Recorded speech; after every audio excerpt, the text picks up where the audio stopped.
Hey, and everybody is going to receive, in just a few minutes, everybody's going to receive a copy of the presentation for today. Some technical difficulties on printing. So they are en route as we speak, but by the time that we get to the meat of the matter, I guess, you'll have it.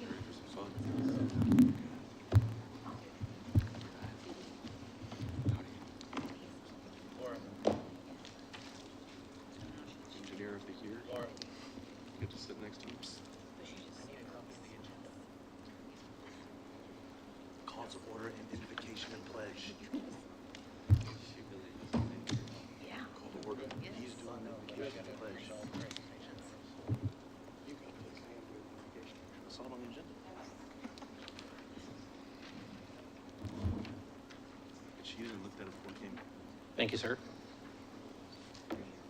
Okay, let's begin with the Pledge of Allegiance and the invocation that will be led by Mr. Jonathan Packer. You have the pledge first? Yes.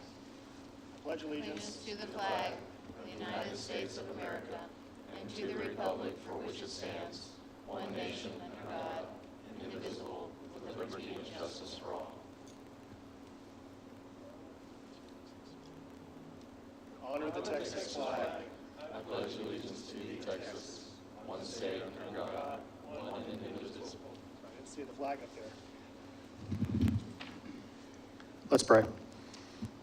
Lord, thank you for a beautiful day. Thank you for the time that each of our employers' lives afford us to be a part of this important conversation. Please bless this conversation. Please support us as we look for the best interests of this community and its future. In your name, amen. Thank you very much.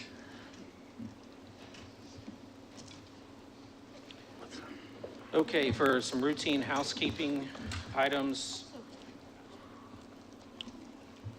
we're gonna approach the public comment section. The purpose of the Rate Advisory Committee is for members of the Rate Advisory Committee to use the 2022-2023 cost of service and rate design study to devote the necessary time and energy to learn about the utility business, understand and provide insights, perspectives, and feedback to NBU management and Board of Trustees about the upcoming rate design for water, wastewater, and electricity utility services. The Rate Advisory Committee feedback and insights shall be focused on NBU's rate structures, cost recovery from customers, and integration of community values while considering industry standards and NBU's financial health and stability. The Rate Advisory Committee welcomes and encourages the public to attend its meetings and asks that any member of the public wishing to speak should come to the microphone and state his or her name and address. For items not posted on the agenda, the Rate Advisory Committee may not deliberate on any item that is not posted on the agenda. For such an item, NBU or the Rate Advisory Committee may, 1, make a statement of fact regarding the item, 2, make a statement concerning the policy regarding the item, or 3, propose that the item be placed on a future agenda. For items posted on the agenda, the public may provide comments during the public comment period or during the RAC's consideration of the posted item. For this particular meeting, I'm going to skip that paragraph because that applied to a former meeting. If you wish to speak, please approach the podium, state your name and address, and limit your comments to no more than 3 minutes. We will limit public comment to a total of 30 minutes. In addition, no personal attacks on employees, members of the Rate Advisory Committee, and or the NBU Board of Trustees will be tolerated. If anyone expresses any personal attacks, you will receive one warning. If these attacks persist, you will be asked to leave the meeting. At this time, if we have anybody from the public that would like to speak, if you would approach the podium, state your name and address, and limit your comments to 3 minutes or less.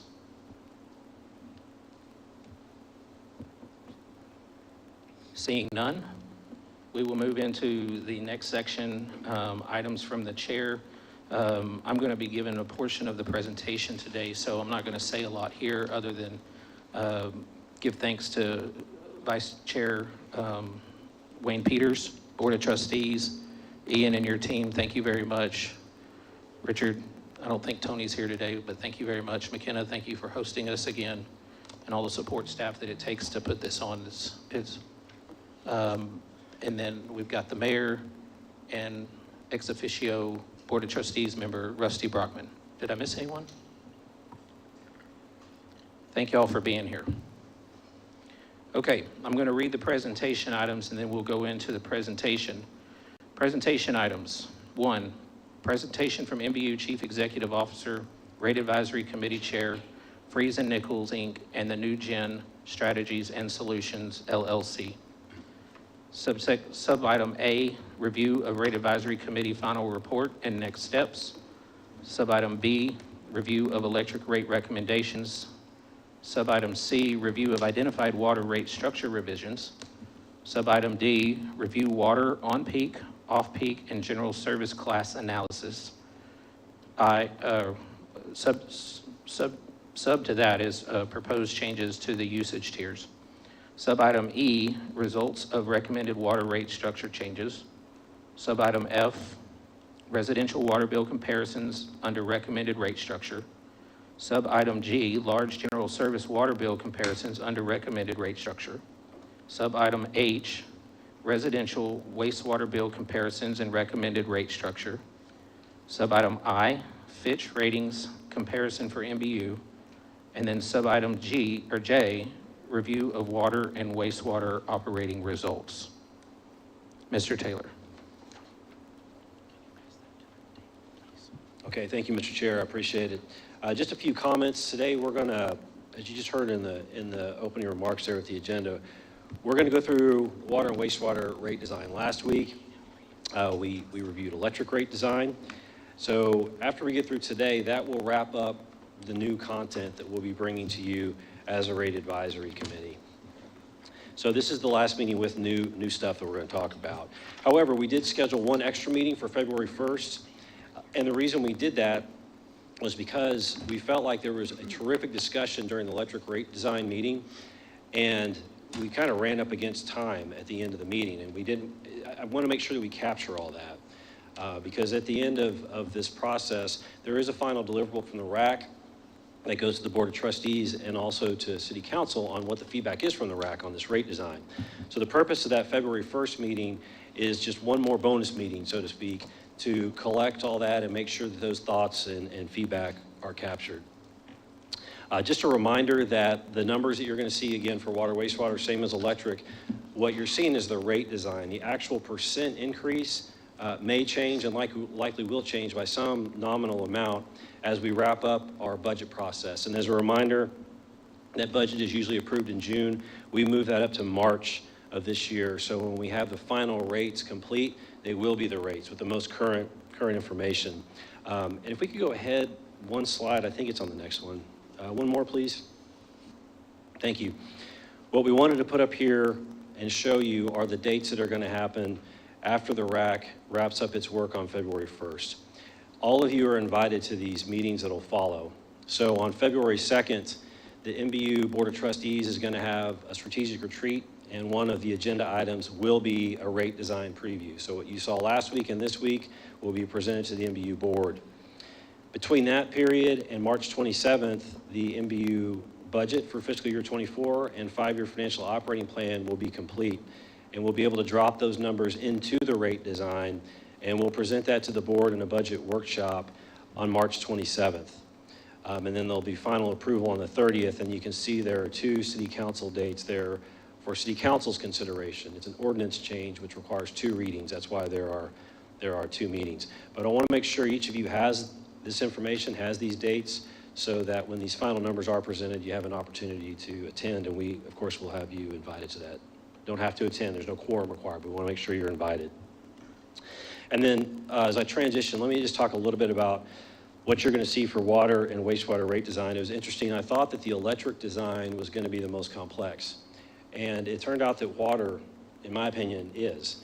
And I think with electric, you saw a lot of information on what we can do and the path that we're going to head down based on your feedback from those policy areas. But so much of the big heavy lift within that rate design requires some groundwork to be laid over the next year or 2. With water, though, what we saw as we went through this, and which is why the presentation you're getting is hot off the press. We've been talking about this and making edits since last week, is that what we did here was we really wanted to change the rate design to match customer usage. So when you have customer classes or you have volume tiers, they're not arbitrarily chosen. That's not the idea. They're chosen based on the actual usage patterns of your customers. So that's what we did. We did that analysis, and what you're going to see, a lot of the changes are based on aligning those volume blocks and customer classes with usage. We also took a number of the conservation policy points that came from the RAC and contemplated how to address those within the design. Hopefully you'll see that. And the whole idea is just to come up with a rate design that's more creative, more accurate, and just more efficient based on the Rate Advisory Committee policy recommendations. So that's going to be water. Wastewater is the simplest of them all, and that'll be the final point of the presentation today. That's the end. Thank you, Mr. Chair. Thank you, Mr. Taylor.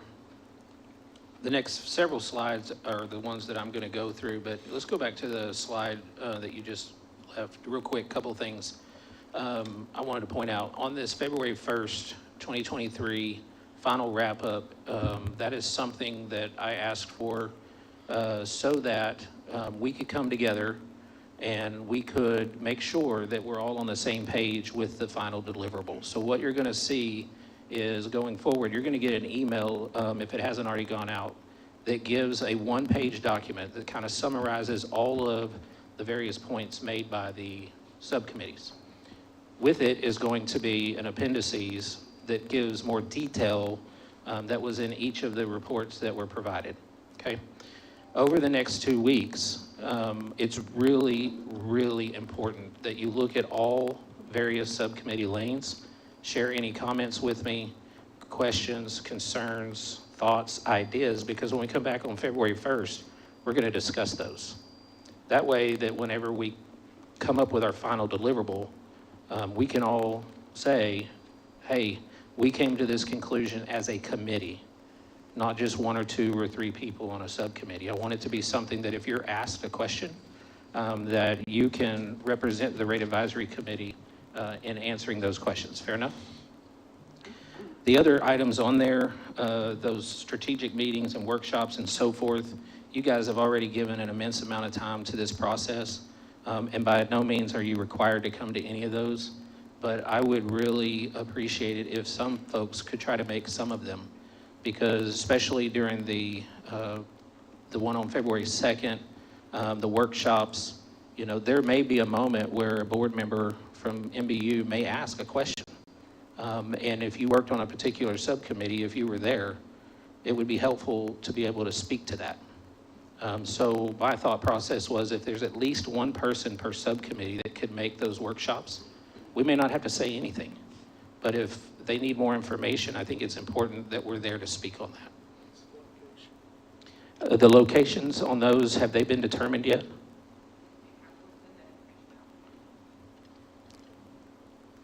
Okay, go ahead and go to the next slide. So the next several slides, I'm pretty much just going to read through them, and if someone has a question, please stop me, because as we approach the end of this process, the main thing that I want to do is make sure that everything that we provided in terms of principles for the board and or council to review and consider in their rate making process, rate approval process, or rate implementation process, is that it coincides with our purpose. And so I just wanted to revisit that today so that as you go into this next 2 weeks, and I'm going to call everybody over the next 2 weeks, see if you have any questions, comments, concerns that you want to address in our February 1st meeting. But I wanted to go over this so as you walk through that process, we have a fresh understanding of what our purpose was. Members of the Rate Advisory Committee will use the 2022-2023 Cost of Service and Rate Design Study to devote the necessary time and energy to learn about the utility business, understand and provide insights, perspectives, and feedback to NBU management and Board of Trustees about upcoming rate design for water, wastewater, and electricity utility services. The RAC will work with NBU staff and the NBU rate consultant to facilitate RAC's feedback regarding the rate design, and I think we've done that. The next slide. Our feedback and insights needs to be focused on NBU's electric, water, and wastewater rate structures, cost recovery from customers, and integration of community values. Other considerations will include industry standards and NBU's financial health and stability. Next slide. The objectives of the rate design allow the utility to meet its revenue requirements, and that's breaking even. I think we've all agreed that that's very important. Recover the portion of costs attributable to each category of customers, fair pricing, not unduly favoring any certain categories over others, and efficient pricing, providing customers proper price signals. Next slide. From our bylaws, the Rate Advisory Committee's bylaws, Article 4, Meetings of Members, Section 6, the Rate Advisory Committee will submit a report to the Board of Trustees no later than 2 weeks prior to the NBU Board of Trustees meeting scheduled in March of 2023. Looks like the presentations are here. Report will summarize the consensus of the RAC and its feedback related to the rate design, and that's where I was talking about over the next 2 weeks. We want to get to a consensus on all subcommittee lanes. NBU staff will submit its feedback related to any proposed rate design changes in the RAC report. Next slide. The subcommittee recommendations will be included in the final report to the NBU Board of Trustees by the consultant, and all recommendations included in the final report will be considered for approval at the NBU Board meeting scheduled for March 30th, 2023. And remember, not all of the things that we recommend or the consensus that we come to is implementable right away. Some of it is going to be, and some of it's already, you'll see today, some of it's already being included in the process. Some of it will be visionary and some of it will be built upon over the coming years. The next slide is where Richard's going to take over, but does anybody have any questions about any of that? Again, please take time over the next 2 weeks to review, and let's not wait till the last minute, because I need to, if there's a question or concern to address, I want to come meet with you and have a conversation about that, see how we can get that into the report so that it reflects our committee together. Just a point of clarification, because I think that was really important. I kind of left the last meeting with a lot of, not a lot of questions, but some, basically in some of the tables that have been presented to us with regard to the increases over time and such. So the report is going to include items to think about, some of which are related to rates and some of which are kind of secondary to that and just things to think about in the budget process, not necessarily any numerical value or, specificity with regard to that. That's just correct. Things for them to think about. Yeah, that's correct. I mean, in my summation of it is our task was to come up with a set of principles that we want NBU Board of Trustees and City Council even to think about when they're going through the rate-making process and the implementation of those rates and how it impacts our community. Does that make sense? Yes. Okay. Thank you. Anybody else have any comments before we move on? Ian, got any comments? Okay, with that, Richard, if you would go ahead and take over.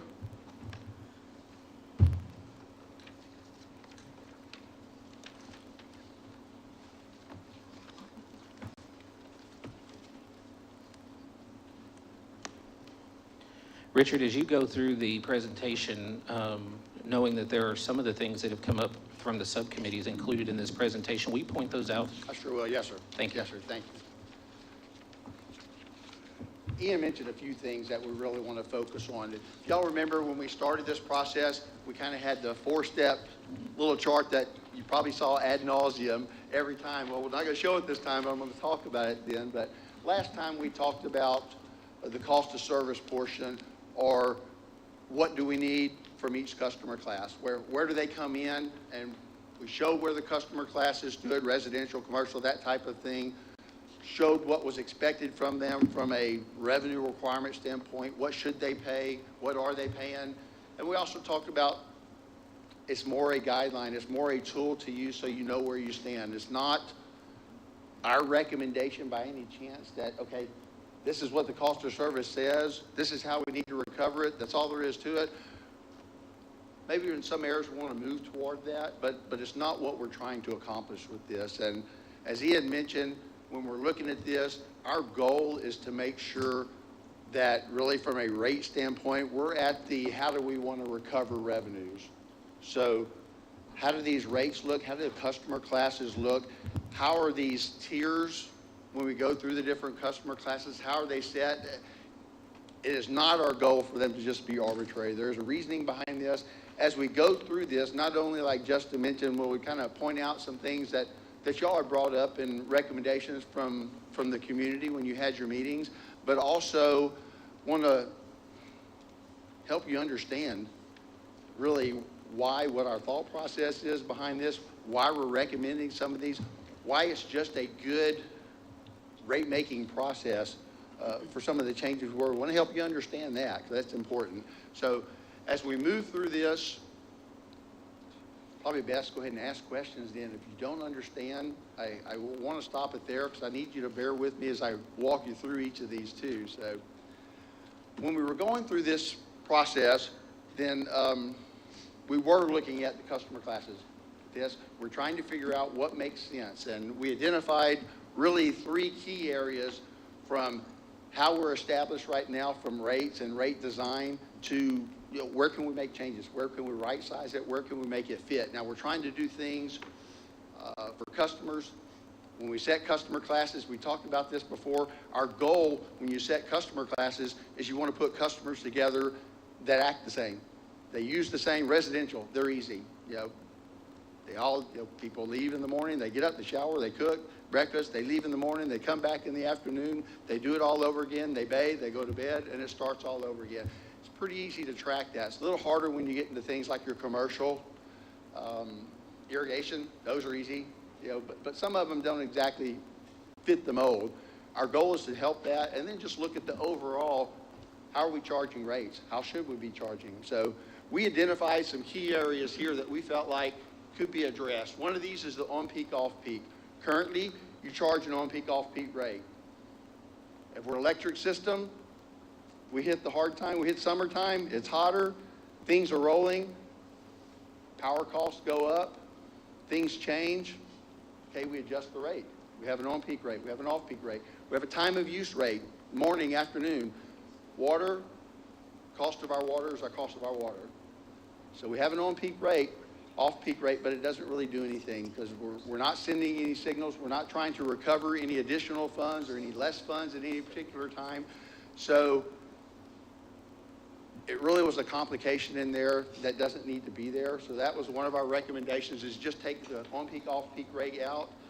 Now, what we did in all of these, for these changes, we started with fiscal year 2022 data, customer data, because that's the last data that we had that we weren't having to project or guess on.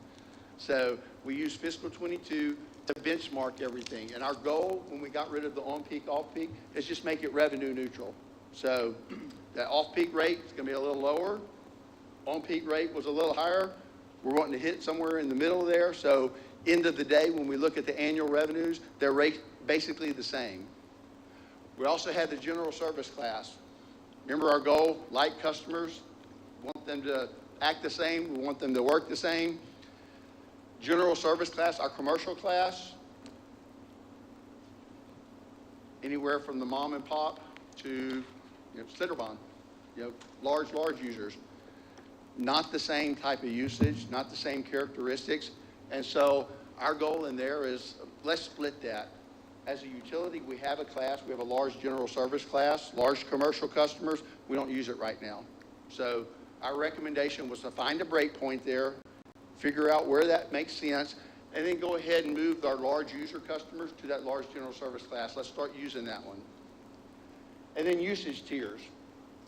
Same thing. Not only do we want the light customers in the same class, we want these usage tiers to reflect how they use water. It's not arbitrary. As Ian mentioned, there's a method behind this, and there's a target we're shooting for. So you have them established right now. We want to make those where they actually match how the customers use it. Now, this is one area, in here where we're doing this, y'all had some recommendations from the community. I brought in things. Y'all wanted to look at conservation. Y'all wanted to send better pricing signals. You also wanted to address your low-income customers. Provide some assistance where possible. There are some things in the recommendations, the things y'all brought from the community that we're not able to address through rates and rate making. Some things that we just can't address now. You have to work up to it, but there's some things we are, and this is one area we want to try to help. When we have these tiers, you can do a few things. In years back, we had them reversed to where the more you use, the less you pay, and all we want to do is sell water. Well, we shot ourselves in the foot. So it took us a long time to get everybody to break that trend and realize there's a value to what we provide. There's a value to the water, and we need to charge for it. We need to recover for that. Yep. So eventually we got everybody to at least a flat rate. Then we moved to a conservation rate, the inclining. So the more you use, then the more you pay. We've said before, our goal is not to impact people doing business, people living. So residential, we don't want to come home and have to think about, okay, do I take a shower today or do I not? I don't want to move into the next block. I don't want to I can't pay what I'm paying. We want to design the rates such that we're setting it where it's reasonable for people to come home. They cook, they clean, they wash, they shower, those type of things. And then if you're doing things what we call discretionary usage, you're watering your lawn, you're going to wash your car, whatever those things might be, things that do not have to be done for living, there's a cost to that. It's okay, you can do it. We're not saying that, but there's a cost to that. You pay for that. So that's how we want to design these. But one thing we did on these rates, right now, what we have is that first block for residential. Let's just talk about residential right now. That first block is at 0 to 7,500. The reason it's at 7,500 is because that reflected our average usage for our customer. For a regular residential customer, that average usage was in there, that first block. Since then, from when those were established, that average usage has gone down. So the average usage for residential customer now is 5,330. So we want to recognize that. So we want to squeeze that block a little bit, but what we also wanted to do is we're hearing what you brought back from the communities about, is there a way to help the fixed income customers? We can't address income levels with rates. It's just not possible. We don't know what somebody makes by what we charge with their water. So we're not trying to do that, but what we want to do is to create a class that if a customer can control their usage and is willing to control their usage, then they have some control over their bill. And that was that create the tier to allow for low usage savings. So that's another thing that we'll look at when we go through this. Yes, sir. If I may just make a comment. Firstly, I want to congratulate you, compliment you on that slide. Firstly, it provides a great framework and a roadmap to walk through the follow-on presentation, which is fairly complex in places. But it provides great clarity in terms of what this group has come together for overall. The second piece of that really is it provides another framework to connect directly into the issues that this committee has come together on and had a great discussion on over the course of the last many months overall. My request perhaps is going back to the electrical system, the electricity system. Is there a way that we could actually create a similar slide that really ties all of those recommendations together in such a way that one can look at the big picture and say, this is what I expect to see as we talk about the details, and this is what I expect to see relative to the issues that the rate advisory committee has raised over the course of the last 6 months? We can create a slide that shows where what that issue was, what you brought to us, what you brought forward, and where we addressed it there. The Yes, slide is really clear. sure can.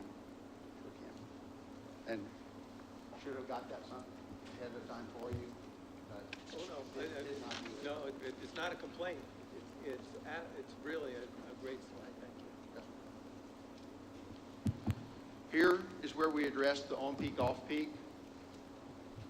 Again, our key was looking at fiscal year 22 data. Therefore, fiscal year 22 revenues, and our goal was to make those rates, everything equal. End of the year, on-peak, off-peak rates, annual revenue equals the revenue we come up with.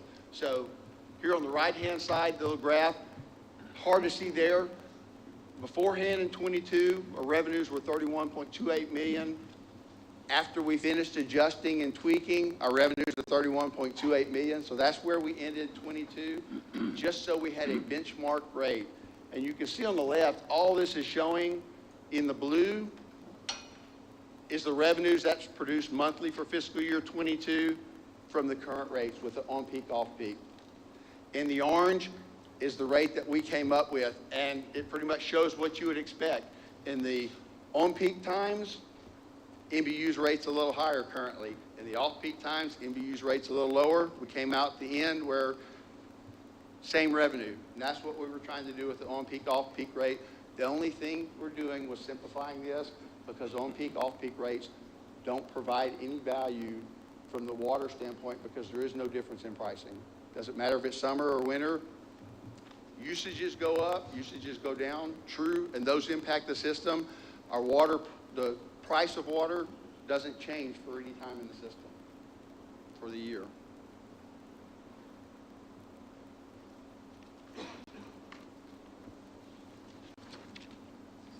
The next part we had was the general service.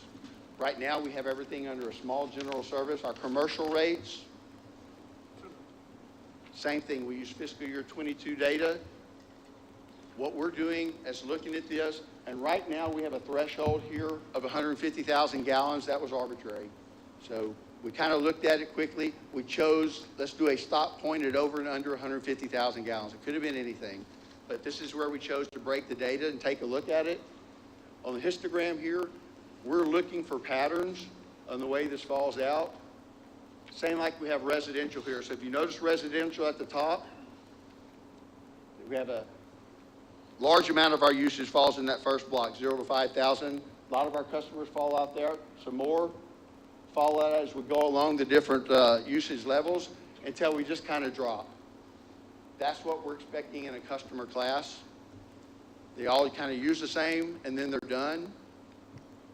Same thing when we look at multi-unit, the 2 to 4, we have one outlier there, but really they use water the same way. Now we've got the multi-unit 5+ here. It's a little different because those are all thrown together, so we can be looking at here a situation where they have 5 units or they have 500 units. So it's all just kind of combined there, but it's still the pattern mostly falls the same way.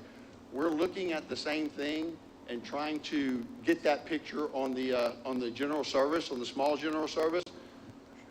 So if you go out here and the break point on the right-hand side at 150,000, we start to tick up a little bit. So if you notice everybody that's in over 150,000, 92 customers there. So we broke that over and under again then and just looked at the general service. On the left-hand side, you see this is greater than 100 or less than 150,000. We kind of get that pattern on that we saw on the residential side, on the multi-unit. On the left, you get the pattern where the customers start dropping off as the usage increases. However, it carries on in the small general service, which you would expect because this is everybody. So we've lumped everybody into this one class. So this is what we're trying to fix. Then you look on the right-hand side, this is everybody over 150,000 gallons. And you can see we jump back up again as we hit that first 150 to 200,000 block. That's all the way to the left here on this right-hand chart. So our customers jump up again. So it kind of gives us a break point right there. What we've done in this, though, we've included a few more. We've brought a little bit over, and it's hard to tell on this, and maybe you can tell on your handout, but around 85 to 90,000 gallons a month. We kind of get a drop off between that and 100,000. So we did a break point as far as usage at 100,000 gallons. So anybody that consistently is above 100,000 gallons, you may hit it, and that's okay. It can be an anomaly. Tough usage for that month. A few reasons. So we want to make sure you're consistently in that usage area.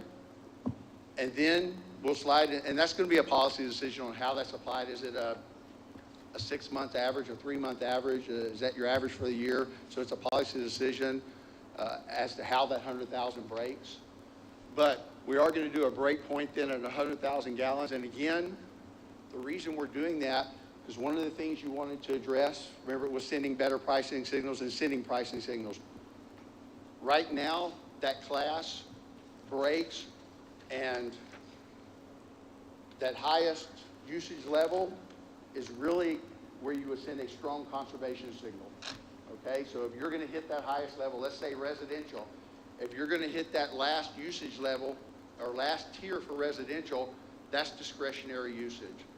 So we're going to send a strong pricing signal that's going to be your highest price. And if you want to use it in there, then you have that right, but there's a price for that. Same thing here. These work the same way. Doesn't matter what the customer class is, but that highest tier is going to be where you're saying you're choosing to use water there. You don't have to. It doesn't work that way necessarily for commercial customers, though. So just because these customers are using at last break point over 200,000 gallons, we're saying with the pricing signal, you're choosing to use over 200,000 gallons. Well, in reality, a lot of them are doing business. That's how they do business. And that's just the size of the operation. So we want to recognize that instead of giving them a penalty for doing business. So that's the reason on this break point. It allows us to send the pricing signals, the message that you brought back, we want a better pricing signal, allows us to go ahead and separate those customers and send that pricing signal. For residential, this is where we talk about the changes to usage tiers. On the left-hand side, this is currently how it's broken up. Remember we said that first block, 0 to 7,500 gallons, then at the time, that included your average usage. So that's the reason it's broken up that way. Then you hit that second block at 75 to 15. That still gets some of your larger customers. That's still their average usage. But then the last two blocks, last two tiers, you really start getting into, those are decision making. You've chosen to water your lawn. Some of them in that over 25,000 have just chose to water the outside 10 acres. So, and that's okay, but there's a price associated with that. Yes, sir. Where does multifamily fit in the classification? Multifamily, they have the multi-unit 4 and under, and then the 5+. So that's our multifamily customers, our apartment customers. They're going to be a little bit lower usage on that. So they're for the most part metered separately, so they're not kind of lumped into a high use. Right, and how they're metered is they're master meter, to where one unit, one community is measured under one master meter, and then it's spread out. So it's a little harder to control. You may control your usage, doesn't mean your neighbor is. But is the rate based on kind of individual usage? The rate is based on individual usage, but not the pricing signal that you would do for an individual usage necessarily. Okay. It's not as strong the pricing signal. Does that Okay. make sense? Yep. Because you don't have as much control. And they're not on watering. They may wash the car, but they're not watering the lawn. Right. Okay. So we try to recognize that. That's a good question, because that is real, and unless you individually meter, it's hard for them to have as much control or impact on that. I think this is related, I'm sorry. Just to be really, really clear on that, so if, say it's an apartment complex, the owner of the complex decides to use a bunch of water on the irrigation, is that then passed along to the people who live there? Sure They don't get a separate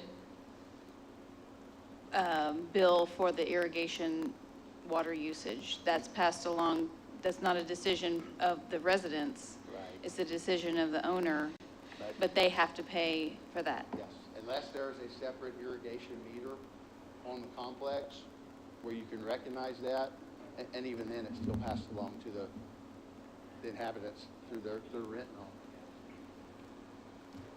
NBU customer who lives in the complex would have an electric meter only, and so they'd pay for the electric. How that water is billed would be based on that multifamily owner. So for example, the multifamily owner would have, just like Rich said, would have a master meter for the domestic use, but they may have their own irrigation meter for their landscaping.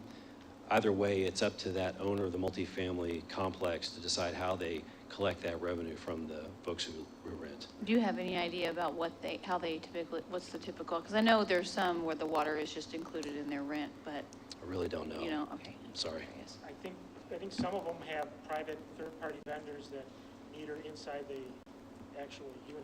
Oh. Kate was talking about that.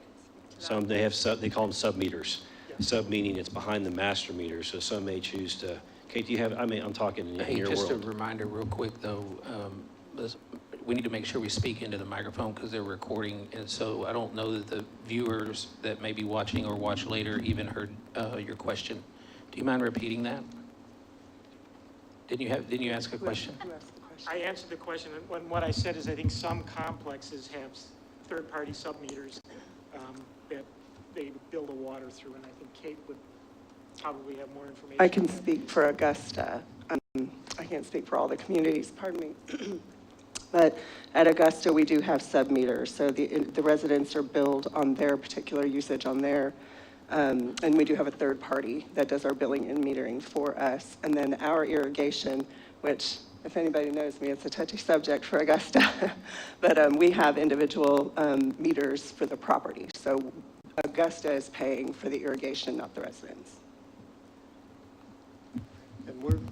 And we're discussing strictly multi-units like apartments, but if you have multi-families living in a house, they're going to be most likely in the category of 6,000 plus, correct? They will, and that's to my comment where we can't dictate low income, because you could, just like you said, multifamilies living in a house, they may be a lower income that does not equate to lower usage. You're absolutely right. So I guess as we discuss incentivizing, certain behaviors, right, it's really hard to do that with the multifamily from NBU's perspective. It is, depending on, as you talked about, if there's a sub-metering, you can, but otherwise, it's really at the discretion of the owner. Is there any requirement from NBU to have multifamilies sub-meter, or is it up completely to the complex? Normally, it's up to the complex, but it's entirely up to the complex, yes. And then what have you used as the figure for the average amount of water per person in a residential system? It's the 5,330. Per person? Per household. Well, Per household. but. Not per person, no, sir, we don't have. So what I've read, and I won't hold you to it, but it's between like 80 and 88 gallons per person in a residential setting. It is. So yes. that 3,000, 0 to 3,000, that would accommodate a single person then with no irrigation? Yes, sir. I got a question. If you go back to that slide. Okay, so the proposal, how does that take into consideration a residence that has 2 meters, one for gray water, one for irrigation and one for household use? So do they get 2 accounts? And so if one meter uses 5,000, another one uses 4, or are they combined for their total? If they have the 2 meters, then they have an irrigation meter, Right. and then that's separate from this. Okay. So, and we didn't adjust the usage tiers on that one, on the irrigation. We just adjusted purely on the residential. So it's a different rate class on the irrigation. So, but likewise, we still, same message y'all brought to us, stronger pricing signal. We did adjust those on the irrigation side to the more you use, it really starts hitting, from the pricing signal, it really starts getting stronger as you get to those upper tiers. Does that rate change when we're in different phases of restriction? The rate doesn't, no, sir. So it's consistent year-round? Okay.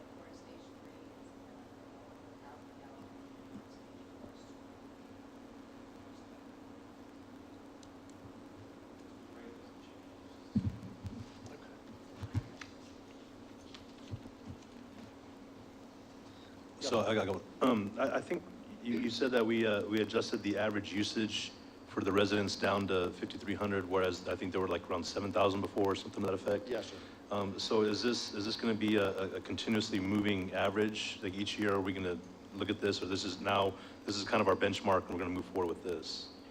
Because, you know, I'm thinking about this, and does this average include single-family, multifamily, all the residential types? The average includes just single-family residential. So just single-family residential? Yes, sir, for this rate, yes, sir. But because there is a difference between those. Real quick, so if you don't have an irrigation meter, you're a little bit at a disadvantage? Do you pay that? Because you're paying those higher It does impact it, but still, when we got the average of the 5,330, that includes all those customers that maybe don't irrigate hard and those that do, but don't have an irrigation meter. So that average includes a mix of everybody in the system. Some of them have an irrigation meter, some of them don't, still water hard. So that's really the best we can do as far as getting the average is a mix of everybody. We weren't able, here we're not going, okay, these are just customers that just have an irrigation meter, or these are just customers who don't have an irrigation meter. Tougher to find from an information standpoint. So the average is inclusive of everybody. So it's not artificially lowered or artificially high because of that. And they will, and some of them, likewise, we recognize some will have a bigger home. Some are going to fall into that third block quicker. You can't capture everybody, unfortunately. The only way you can do that is if you could specifically bill and track for each individual customer. So you still have to do something that catches everybody. I've got one question. As the sub-meters go in the apartment complexes, and I hear there's a group that's looking for ways to have less income people use what they pay for. It would be, is this a purely voluntary thing for the apartment complexes to put sub-meters in, or is this something that can be, and I hate to use this word, but legislated? I hate that word. But is that something that could be incentivized? I think that'd be a better word. It could, but then you're forcing them to spend the money. That's going to be tougher. You can incentivize them to do it, maybe in pricing and such, but you're still having to make them spend the money to set those sub-meters. So right now, there's nothing that makes anyone do that, anywhere that I know of. So, it would help. It would help NBU from the standpoint of being able to send signals to everyone and get a little more control out of that. It would help the customers in the apartment complexes. So for those who aren't sub-metered, as you pointed out, if the complex chooses to water or chooses to do whatever, it just gets passed along to them because the cost is going to be recovered and they don't really have any control over it. So really quickly, just kind of pulling from this discussion here and then an experience that I'm having, this is coming from the idea that we want to incentivize behavior, right? We want people, lower income people primarily, to benefit from making changes. Now, I mean, the project that I'm working on commercially, I have been required by NBU to sub-meter. So it would be nice to get clarification on that, maybe not today, but in the future. Yes, sir. Okay, we can have that back up again. The thought process behind this, and some of this is just what you are talking about and being able to help customers control. Maybe low income, maybe not low income, but still customer classes. So we have changed and added that right now, that 0 to 7,500, that's your average usage block. We've thrown that 0 to 3,000 gallons in there and broke it at 3,000 and 3,000 to 6. That second block would include your average usage customers, and then the 6 to 12, and then over 12, because what we're seeing from the data, just from the customer data and the flow data, is that over 12,000 for the most part is where it really drops, and that's discretionary usage. Now, what this does is just to show a little breakout on what that 0 to 3,000 block is and why that we're recommending that we're doing that for what, and again, this is driven by what you have brought back from the community and trying to address some of that. If you'll notice right now, that 0 to 7,500, that's 80% of your customers fall into, fall out of that block at 0 to 7,500. That 0 to 3,000, and we set that first block at 0 to 3,000, that's 37, a little over 37% of your customer base falls out at 3,000 gallons or less a month.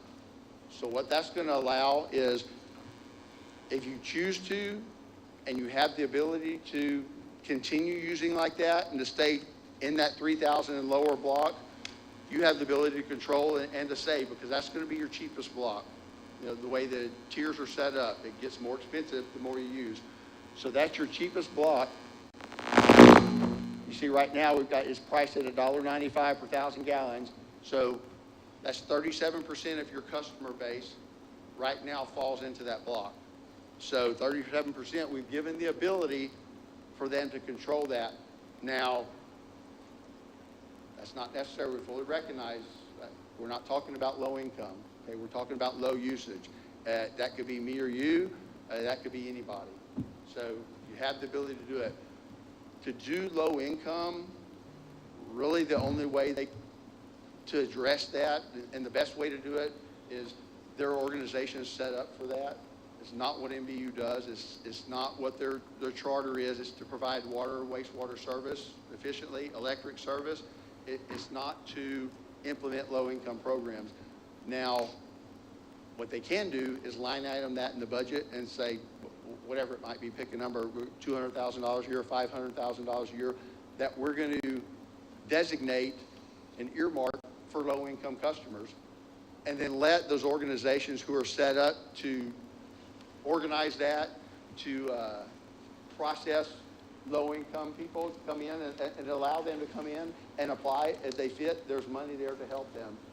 And then it's a policy decision, is that we'll help you twice a year or 5 times a year or however that might be. Those are policy decisions on how that money is applied and how it's passed along.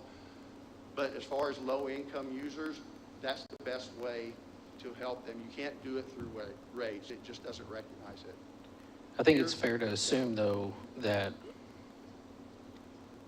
the majority of those that are in the low-income bracket are likely in that 0 to 3,000 gallon usage. But if they're not, they're probably under the 6,000, the next tier up.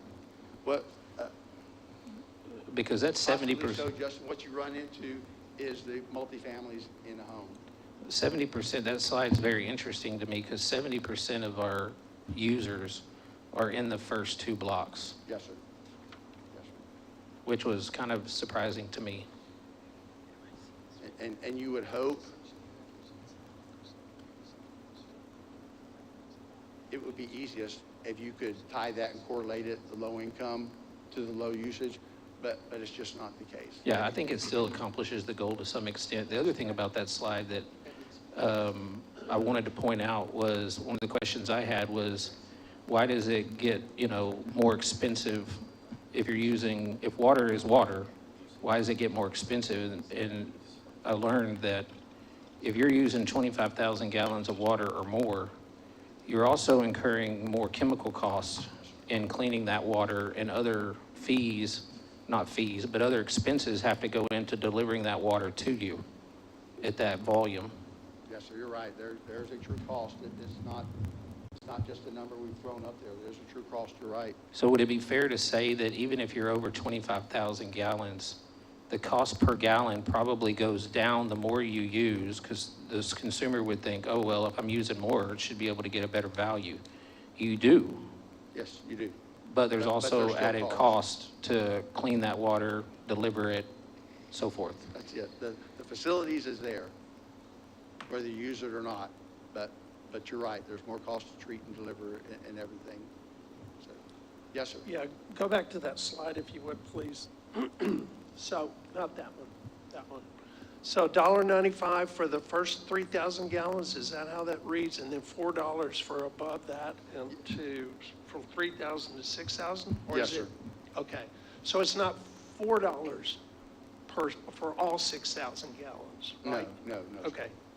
So the more you use, the more expensive it gets in increments. Right. Okay. And just going to that slide, for clarification, so a user, based on this, someone who's using 6,000 gallons today is paying approximately $2 per 1,000 gallons.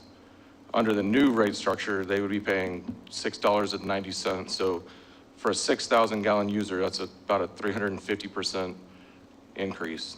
Am I reading that right? No, sir. No, it's not a combination addition to that. So it wouldn't be the 4 plus 2. But I mean, right now, But so it's- in the blue is 0 to 7,500. So that's about $2 between off-peak and on-peak, right?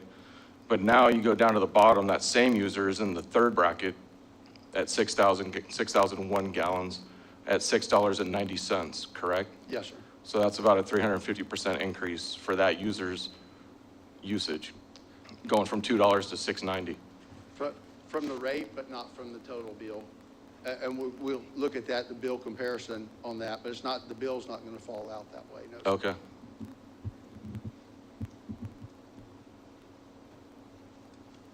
Any other questions on that before we move on to that? Okay, so the next part was the usage tiers for small general service. We adjusted the residential because we want them to track how usage is now for residential as opposed to how it was. Same thing on general service. Currently, general service, which remember is all of our commercial customers, regardless of your usage. The first block breaks at 0 to 5, and then 5 to 50, 50 to 200, and then everybody over 200,000 gallons. So from a sending pricing signals, what we're saying is that if you're using 50 to 200,000, you probably have a choice. If you're using over 200,000 gallons, you have a choice. And we're sending a pricing signal accordingly. So regardless of the customer, regardless of your usage. So we've already talked about, then we're going to split it at 100,000 gallons. We looked at the breaks on that earlier on the earlier slides. So we'll break at 100,000 gallons a month. We still have that 0 to 5,000, but then if we're going to send a pricing signal, we have to match the usage tiers with the customers so that 50 to 200 and that over 200,000 gallons no longer works if we're breaking at 100,000 gallons and moving those to another class, a large class. So now we're going to more closely match how those customers that are under 100,000 gallons, how they use. So this is the break, still the 0 to 5,000 gallons, because you remember from the chart earlier that and we'll see it in a minute too, most of our small general service, large amount fall in that 0 to 5,000 from what we've broken, and then the 5,000 to 35, and then 35 to 75, and then we're saying over 75,000 gallons a month. For the small general service class, those customers that are left in that, then we're saying that's more of a discretionary usage. And then we're able to send more of a pricing signal for a small general service by doing that break and then making the tiers adjust and fit more the usage patterns. And this is what that looks like. So you see on the small general service, before, as we're now over half of the customers in that small general service class fall out on the 0 to 5,000. So we've tightened it up a little bit as we've moved that 5,000 to 35,000. So between those two, we've got about 85% of our customer classes, our customer base on the commercial customers.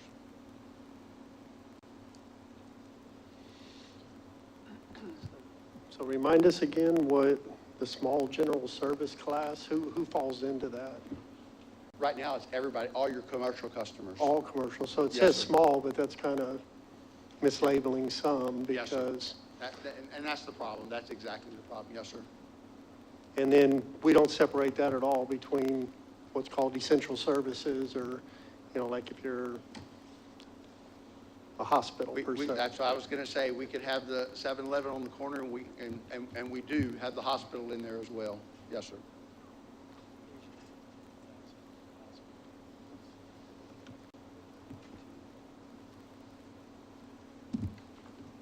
Any other questions on that? Yes, sir. No, I just want to say, I think these slides are a little bit confusing for me personally, because the x-axis numbers, like say the top one, your x-axis goes to 50,000, and then the bottom one goes to 35,000, but they fall on the same point on that axis. Whereas, that orange line, if that's 35,000 and above the x-axis is 50,000, those two shouldn't correlate on the same point of the graph, in my opinion. And that's where that graph's a little challenging for me to read. Does that make sense? That's Is fair. that, Absolutely. Yes, sir. okay, I just kind of wanted to point that out. And and it wasn't necessarily tied that way, and you're right.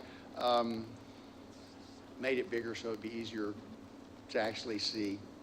I was more focused on the percentage and the numbers. So you're absolutely right that that should change to show. I was more so trying to show the percentages and differences. Right, but 35,000 gallons and 50,000 gallons don't correlate to the same percentage of accounts. No. I had the same problem, excuse me, when I looked at this slide. What he's trying to represent, can y'all put that back up, please? The tiers. I understand the tiers, but I had the same problem, really struggled with it. What we're trying to do is show, and I think you just said it, it's the rate that we're trying to show.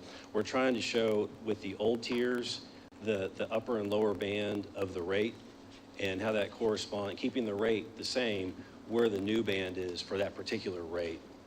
So I'm with you. Yeah. But what he's trying to illustrate here is, you take the on-peak, off-peak, average it, and you're trying to identify what the new boundary is for that particular rate compared to the old one. understood.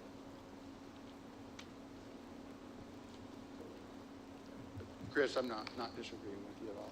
No, and I wouldn't get hung up on it if I didn't get the impression this was going to be a recurring slide. They take the fun out of it, though. So. So we've made these changes, had the recommendations. Remember, we benchmarked everything, so we can look at one to the next. So this is what we've done. Then we've, the first to the left there, the blue, is under the current design, current rates. Okay, the fiscal 22 rates, our latest rates, and our latest usage tiers that we have right now. Now this is fiscal year 24 data, so we moved into 2024. We used 22 to benchmark to get everything equal and the same. Now we've moved into fiscal year 24. First on the left, the blue, we're applying our current rate design, our current tiers. And then on the gray on the right-hand side, all we've done here is flow through the changes. So we haven't changed any rates or anything other than adjusting the on-peak, off-peak. So it includes the on-peak, off-peak differential change. We've made that equal. We broke the small general service.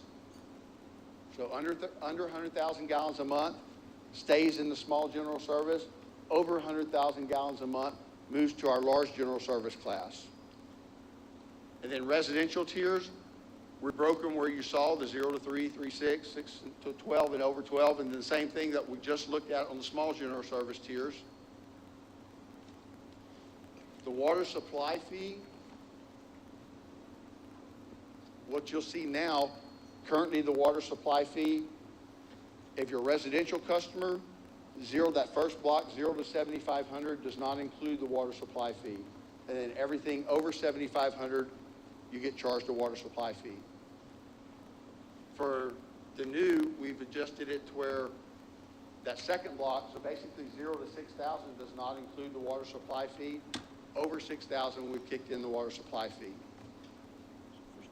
So that's the difference that you're going to see. And then all other classes, water supply fee is now it's at 100%, and we left it that way. So that's currently how it's charged.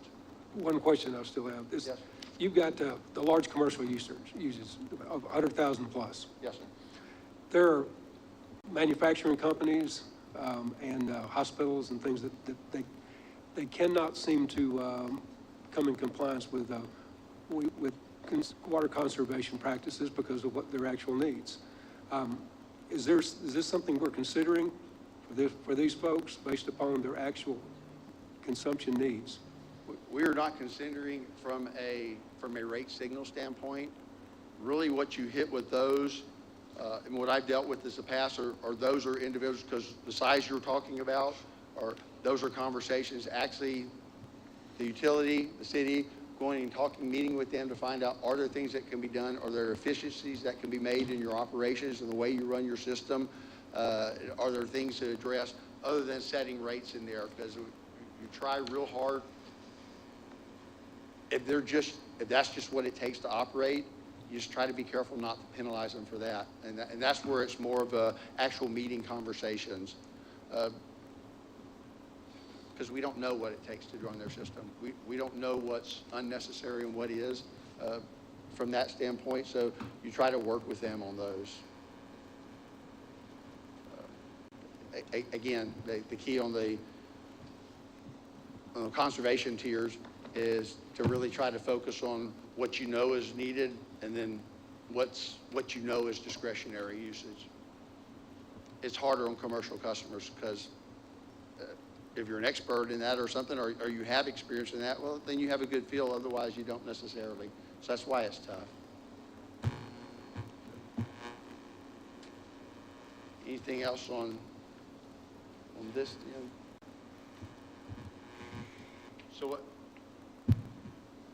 So what we've got here is purely by making these changes from a rate structure standpoint, what we've picked up is almost $3.4 million in revenue from that for fiscal year 24, about an 8.5% increase in revenue. Now, if we remember this operating results, if you follow fiscal year 2024 down to line 23, line 22, what we need is $2.62 million. That's going to be our revenue shortfall, projected revenue shortfall for fiscal year 24. So we need an additional $2.6 million. So what we're picking up just by doing the changes is $3.4 million. So we're going to have an over recovery there. We understand from the meeting last week and got the message that we just want to recover each year what it is that's needed to recover. We don't want to over recover. We don't want to start ramping up for the out years and prepare for that. So we adjusted on this and brought the rates down to just recover the revenue shortfall for each year. So what this is going to show on that line 22, then, well, we're taking on line 23. So in fiscal 24, there's going to be a $2.6 million revenue shortfall. We've recovered that by making these changes in rate structure and then bringing the rates down to just recover that $2.6 million. So the next year, we're still going to have a revenue shortfall of here $574,000. In fiscal 26 and fiscal 27, about 8.6 and almost $4 million revenue shortfall for each of those years under this rate structure. So, and that's driven, like we talked about before, the majority of that's driven by capital items. So that's your big driver. So it's going to be your cash funded capital and your added debt. That's what's driving those. Richard, I want to talk about this again and open this space up because from last meeting, I felt like after we left, maybe, some of the comments that I made may have implied the wrong approach in that what I was trying to communicate was if we know based on the projections that we have that a rate increase is ultimately inevitable, and obviously that can change from year to year based on a number of things. Just because it's approved doesn't mean that it goes that high necessarily. Why does it not make sense to level this out for stability purposes for the ratepayer versus packing? I mean, we saw it, I know we can't necessarily, I don't know, well, I don't know. We've seen this on the electric side. We're going to see it on the wastewater side. We're seeing it on the water side. And I think that the consumers in our community have spoken loud and clear that volatility is not okay. And obviously it's going to happen, but to me, it makes sense to minimize that as much as possible for the stability of the customer. And that line, Justin, that line 25, the very bottom line was, when we presented this the first time, that was really our target, our shot at trying to, just what you're saying, levelize that so we don't get the peaks and valleys. But I see, that, yes, sir. like even on this one, and correct me if I'm wrong, but I see 0% in 2023. Is that because that's part of the last rate cycle? Yes, sir, it's done. Okay. Yes, sir. But I would be interested to hear from the committee as far as, I know we're not talking about electricity today, but just in general, thoughts around how I know we're throwing you another curveball, but potentially, I don't know. But I think it's important that we consider that across all lines that we can consider it across. Well, I think I'm a little surprised to hear that you made any adjustments to anything on this table or any budget based on a discussion that we had last time, because I'm not sure we really got to even finish that discussion, or that I was really clear on our role in that discussion. So I think I remember Justin bringing that up, but I can just say, for me, I don't feel like the committee agreed that cost recovery without anything beyond that was something that we agreed upon. Or I don't think that, I wasn't under that impression. Yes, ma'am. So I'm a little surprised to see that reflected in all of this work today, because it kind of goes back to our role here. I don't think our role is done, from what I was thinking, so maybe I need to be corrected, but I don't know that, as a committee, and correct me if I'm wrong, but we didn't vote or really even have much of a robust discussion around, you know, kind of the theory behind, are we just recovering the cost, or are we, you know, kind of incrementally planning for the future needs that we know we're going to have? Yes, ma'am. So.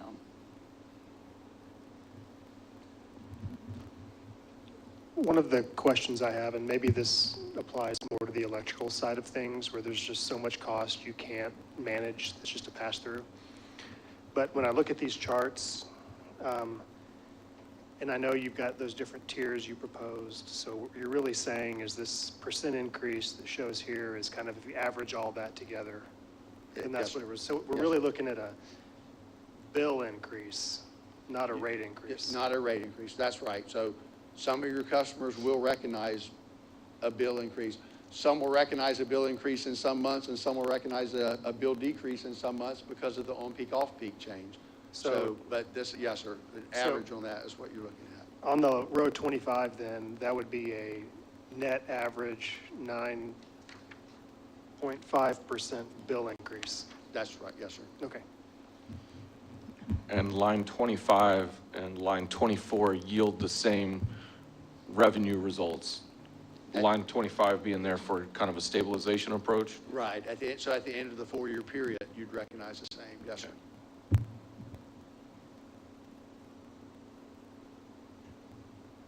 Well, I mean, from my perspective, I just think that it would be a good signal to send to the board that when they're looking at rate cycles, do we want them to consider a levelized approach or a year-by-year approach?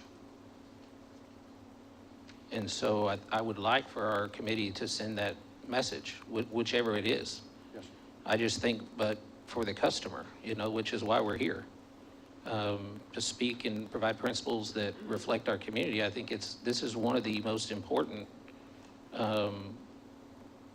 things that we can deliver, is that message.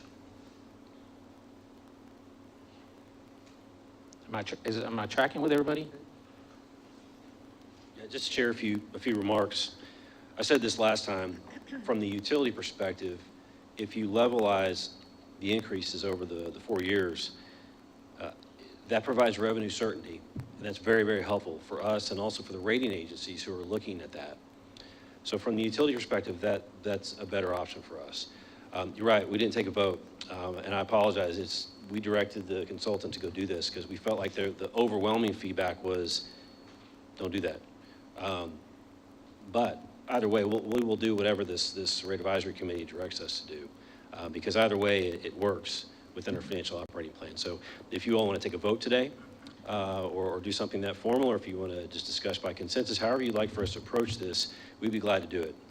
We just need that direction, and we'll wrap up both water, wastewater, and electric for taking to the board with whatever the approach to RAC is. Well, and ultimately, revenue certainty for NBU, I mean, I think this is a win-win, because revenue certainty for NBU means lower financing costs because of your rates, the rating agency assessments. It does, and the revenue requirements, Rich just said it, we talked about it last time.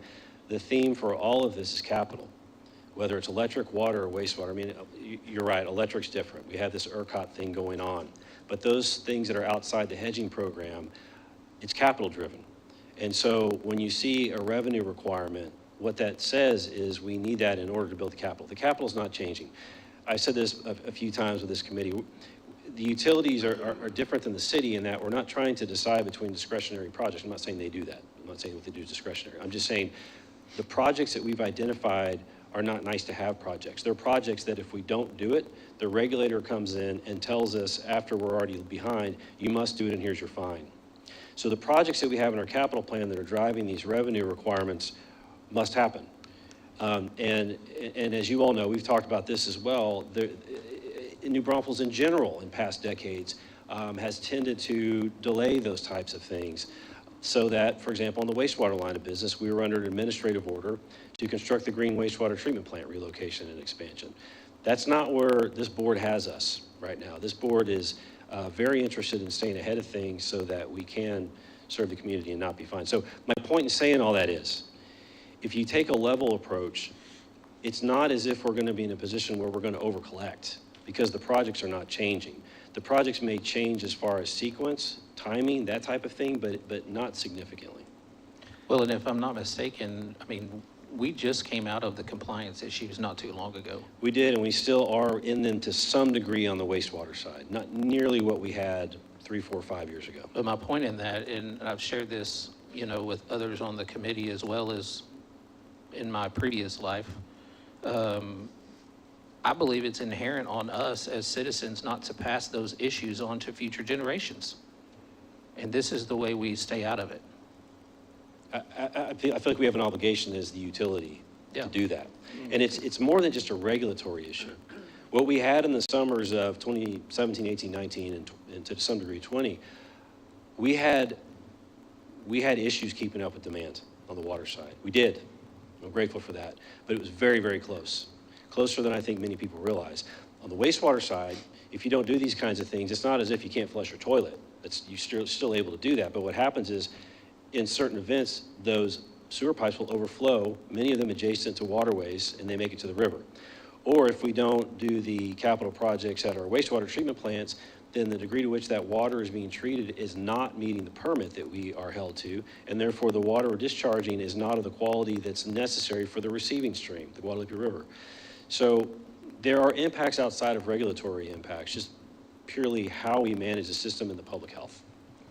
Mr. Shepherd, I would like for you to share some comments. I mean, you just got a lot of experience around the utility business. Do you have any thoughts on this? Putting you on the spot, but I respect your experience. Your expectations may not be met here, for sure. But the comment that I would make throughout this course of the conversation, and I thought Jimmy actually, I wish he were here today, because I think he had an alternative perspective on this. And for me, while it's easy to talk about these different rate increases, if you will, or proposed rate increases, I would really like to see the analysis that tells me how does that play out in terms of dollars and cents over the course of the next 4 years. Because as a resident or as a business owner, what I need to be able to do is to plan around that expectation. And I believe, and I turn to Dawn, I believe that kind of analysis can be done utilizing these numbers with some confidence so that we know, because at least the people that I interact with, stability is very important.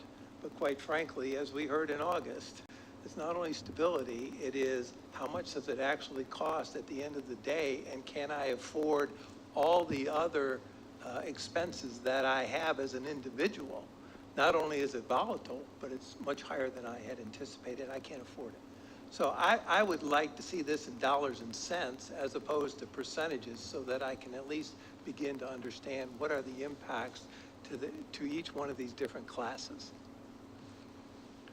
And Justin, I've been thinking about your question you posed at the last meeting on whether it made more sense to match the capital requirements or to even it out and to level it out.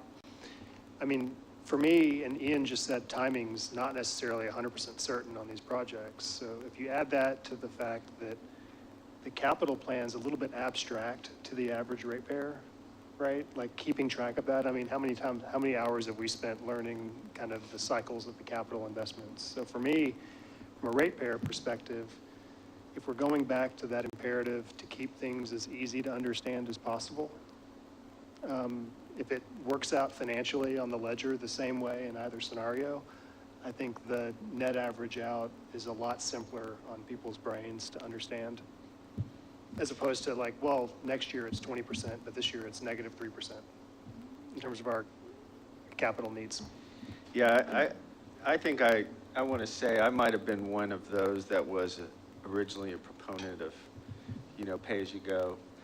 But I do like seeing the levelized rate compared to the actual need.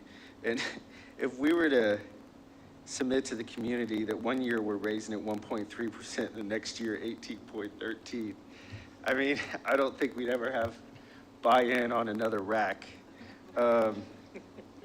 So I support, I do support levelizing it out. There's a lot of moving parts, and it just seems it's going to be, a big part of this for NBU is going to be communication.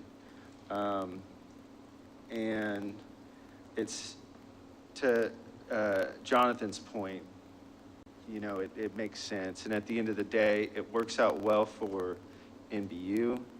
It gives certainty to residents, and it also gives a great deal of certainty to businesses that,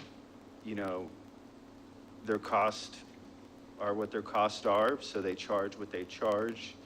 And, being able to plan their expenses is important as well. So it seems to me, now looking at and having more information, having time to contemplate to make the most sense. So Justin, are you saying that line 25 versus line 24 is what you're in favor of? Yes. Okay. So I think what Les said is I think we should see some analytical numbers, but just to give you perspective, if you use line 25 in year 2023 as the base year of 1, by the time you get to 2027, you've got a 41.5% increase. That's 1.4146. So I think we got to look at it first. Well, and we're not going to take a vote today, but I do think that this is something that we may need to take a vote on. But I'm pretty sure Dawn could probably get that together and we could send it out in this 2-week period while we're contemplating for our quote-unquote workshop, if you will, on February 1st. And we could take a vote on that at that time, so that everybody could express their opinion. Darren, could you weigh in on the impact of levelization versus not? I mean, you're probably the biggest water user in the community. So I would be interested in your thoughts. I know you love being put on the spot, so. Thank you. Well, I tell you, I will appreciate the comments and considerations around what the needs of the business are versus the ability to conserve. And granted, I think every business has got the ability to conserve in some areas, right? But there's a direct correlation between our focus on doing that, right, and the savings that we'll realize. So I think there's motivation there regardless of how the rates are set, right? The more you can conserve, the lower your operating costs are going to be, and that's favorable, right?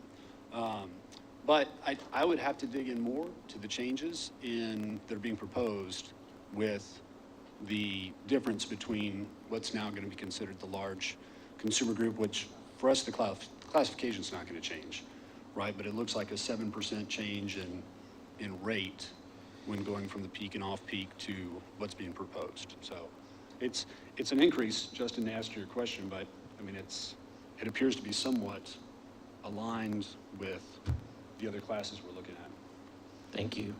I'd like to just reiterate something that Les touched on, and then I think in doing so echo what I understood Jimmy to say, and in doing so respectfully disagree with Mr. Blythen. But I think that residential users and commercial users likely would view this somewhat differently. I think anecdotally, my impression of the community's reaction to the PCRA charge is that they want stability. They don't want to see a 20% increase year over year. In my experience, businesses, and I mean, Jimmy, you know, his usage is greater than my collective commercial usage ever will be, inherently want to defer expenses and are the beneficiaries of deferring expenses and accelerating income. And so I think that there's likely two different views here.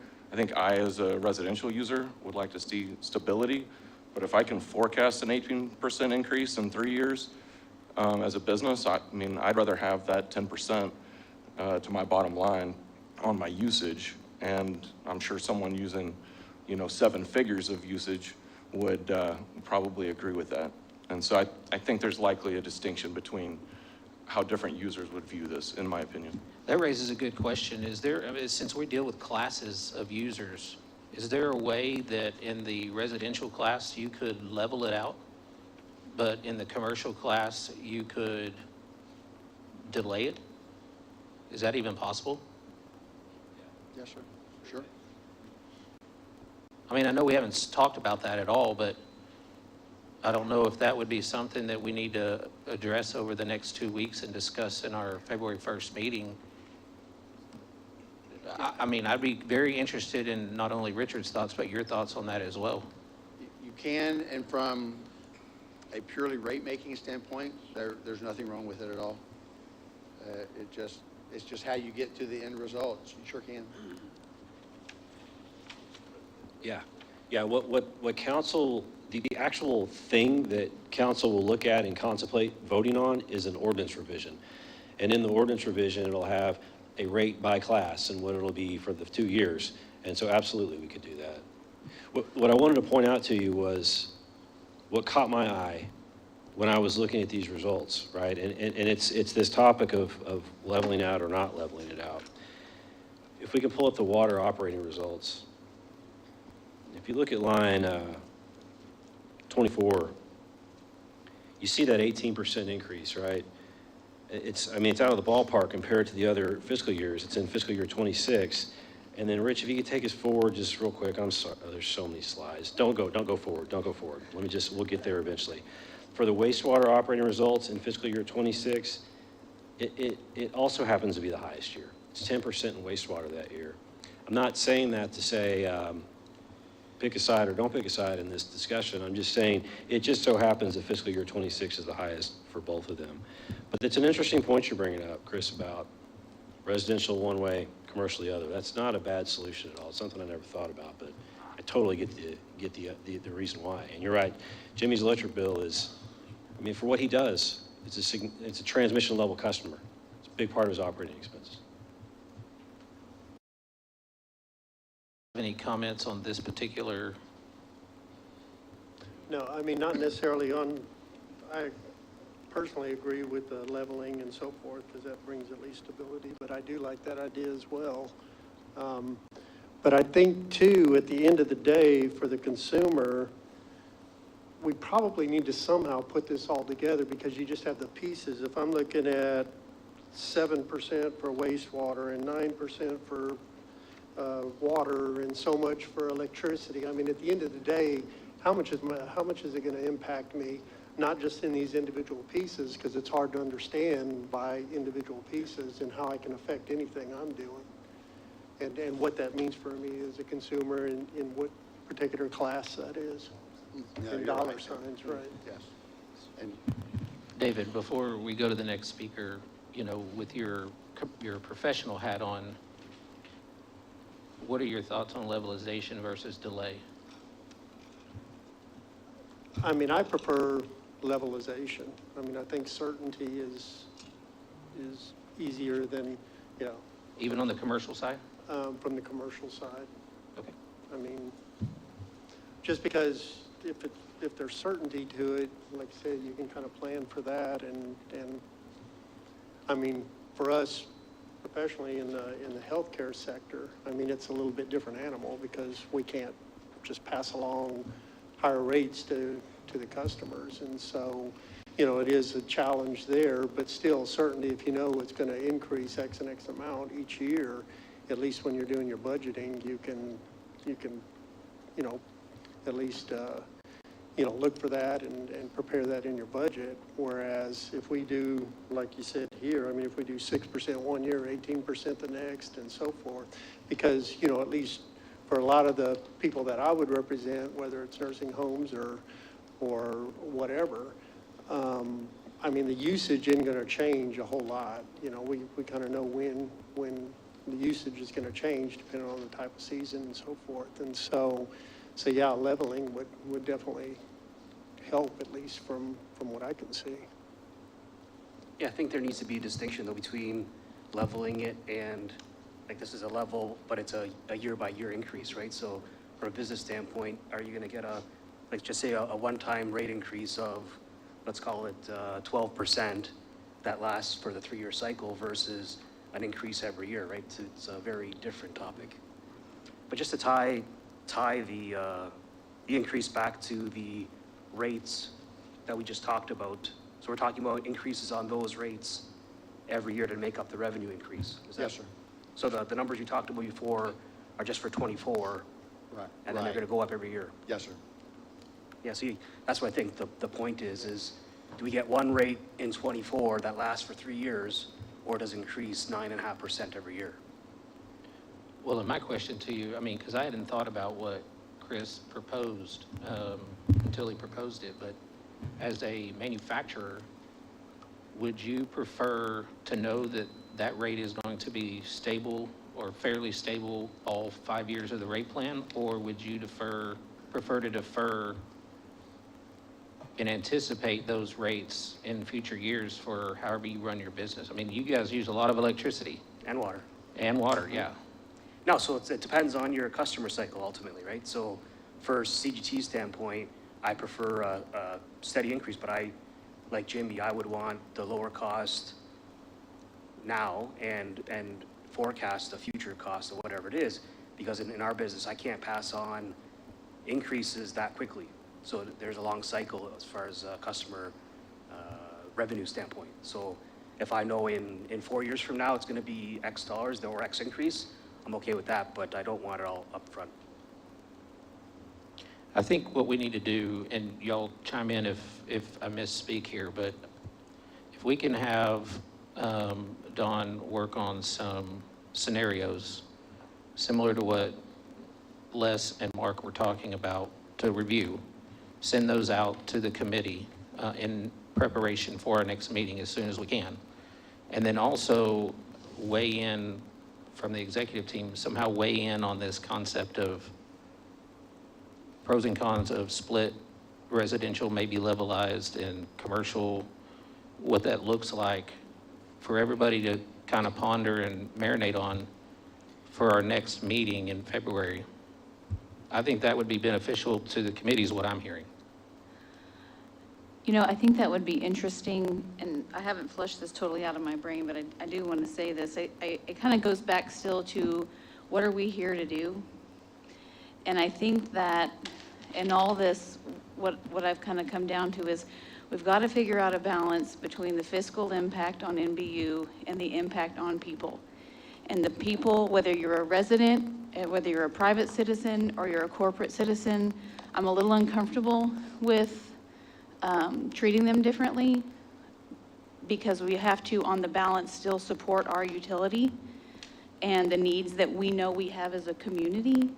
And treating them differently makes me a little uncomfortable, just because I feel like we're here to suggest things in theory with principles that we believe are best for New Braunfels, and then turn that over to the staff and their trusted consultants to then work that out, you know, from a business perspective. I don't want to over-police them and make a decision in this group today that they still have to adhere to in 2 years because we've gotten too much into the weeds.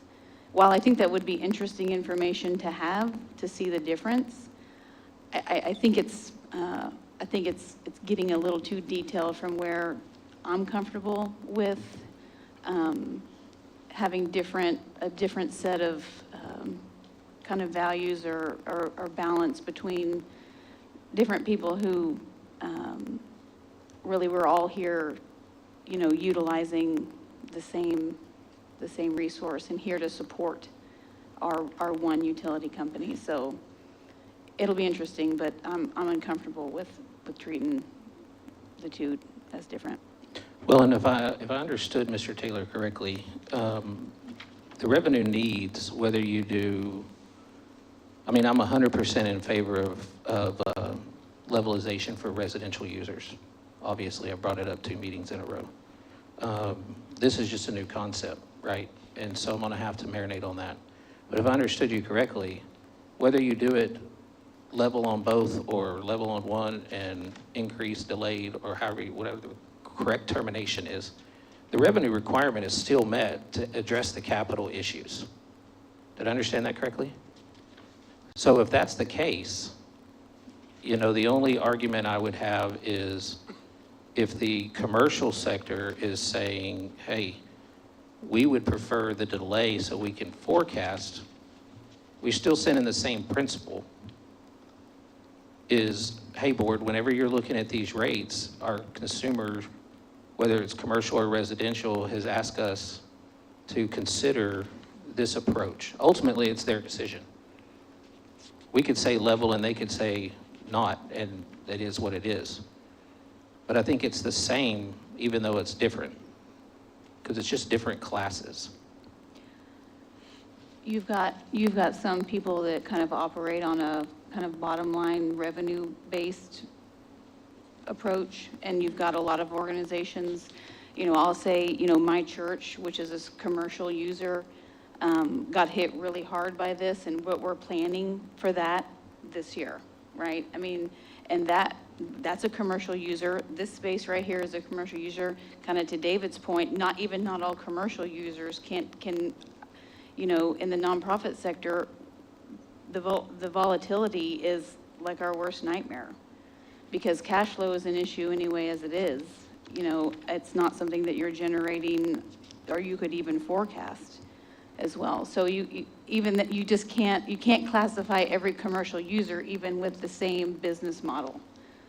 So Well, you got 2 classes, remember, you've got large general service and you've got small general service. And I would imagine that you could, even if this is the way that we wanted to recommend, I'm not saying it is, I'm just having the discussion, but my guess is you could do that just for large general service instead of small general service, because most likely us smaller users on the commercial side, I mean, I would prefer levelization for me, but I'm also not running, you know, $100,000 of electricity or $1 million worth of electricity every year.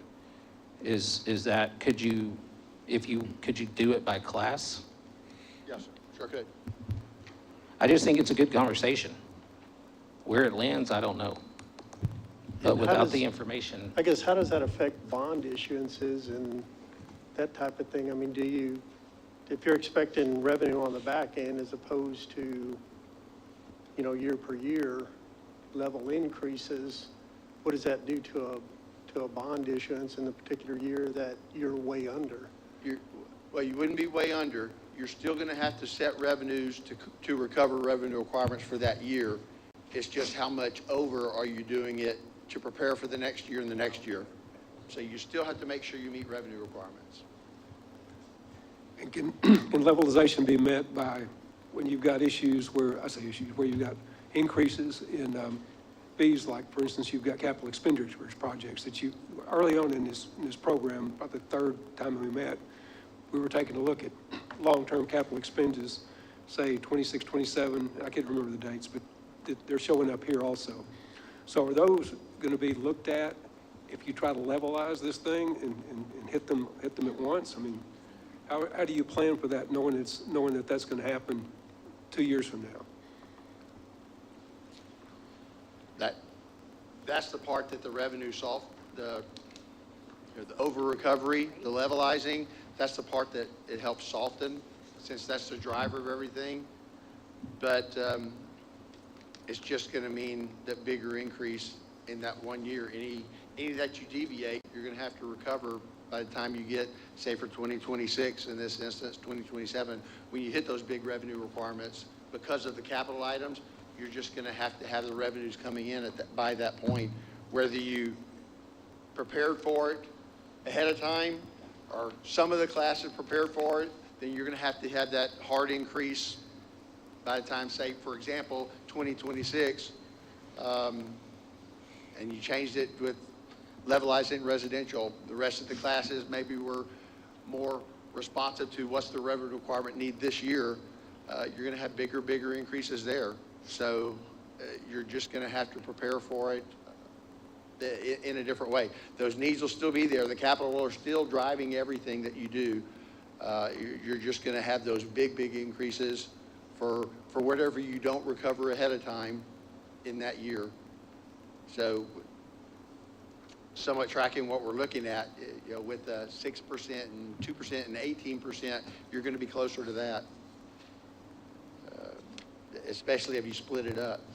It still works. It still works. Again, we have to recover that year what the revenue requirement is, so we'll do that. That's just what that looks like individually.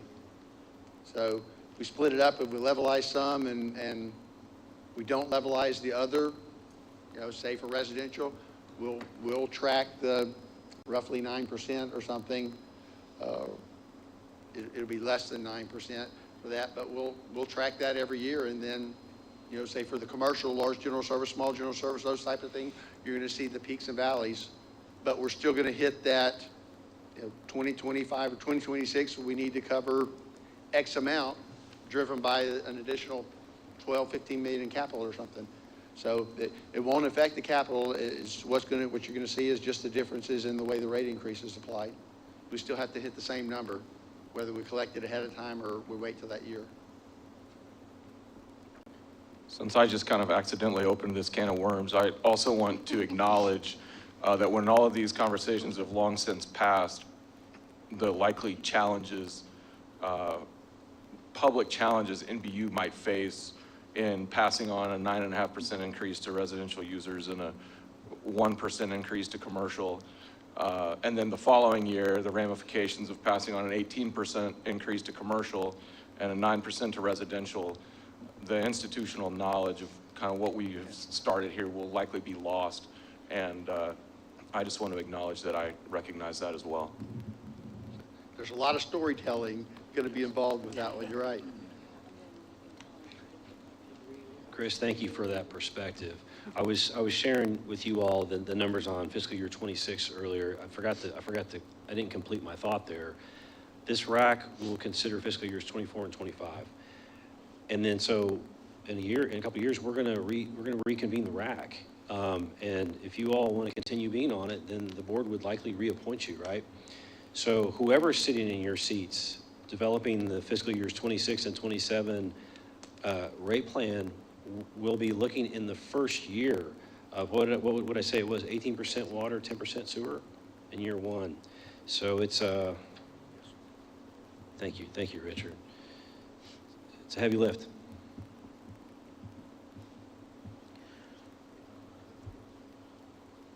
Well, I think if we can prepare for that next meeting with what Les brought and then some perspective on what Chris brought, I think that would be helpful in making the final decision on what our recommendation would be.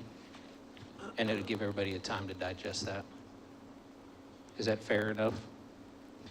Everybody good with that? Yeah, I was just going to say, I appreciate Mr. Taylor's comments at the beginning when he said water turned out to be a lot more complex than power.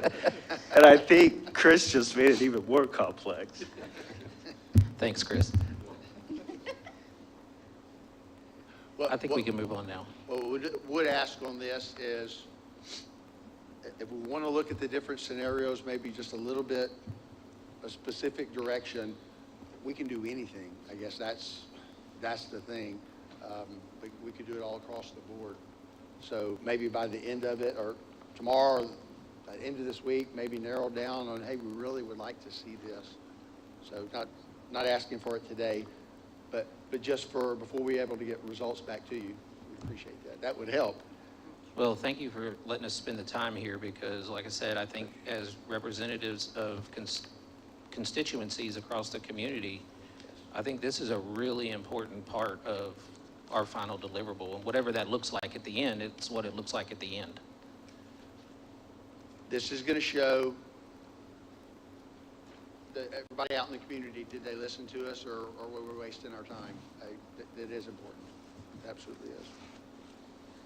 You've got 10 minutes left to finish. Moving forward, everything is done based upon let's lower the rate to just recover the revenue requirement. Okay, so with that in mind, just keep in mind the process and the thought behind it as we go through it. And here's what we did for what it's worth. If you'll notice, just by doing the rate change or the rate design, the structure change, we recovered that almost $3.4 million, about 8.5% increase in revenues for that. We adjusted it down to recover, we needed about 6.55, 6.6 there, so we adjusted it down. Now that 8.5%, so we got an extra, just by changing the rate structure, we got another $750,000, which if you'll notice back on the operating results, that more than covered the first 2 years, 24 and 25, just that additional from the rate structure change.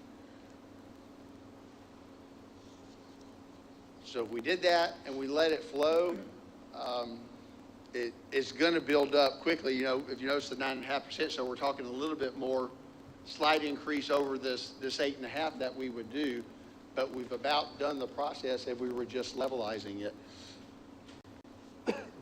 This is a revenue increase.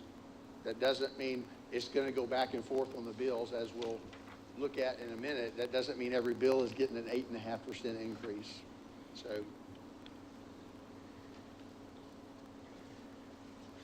this doesn't matter anymore.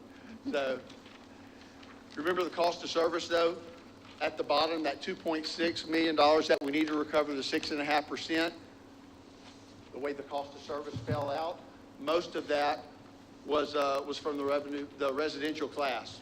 That's where we needed the most change from a cost of service basis. Remember I said we're not advocating that we just move strictly and we follow cost of service. But we have a baseline, we know where we're starting from, and that's what we want to achieve from this. What this also doesn't do on line 3, the commercial, this doesn't recognize what's happening between those rate classes, small general service, large general service. Right now it's small general service, everybody's together.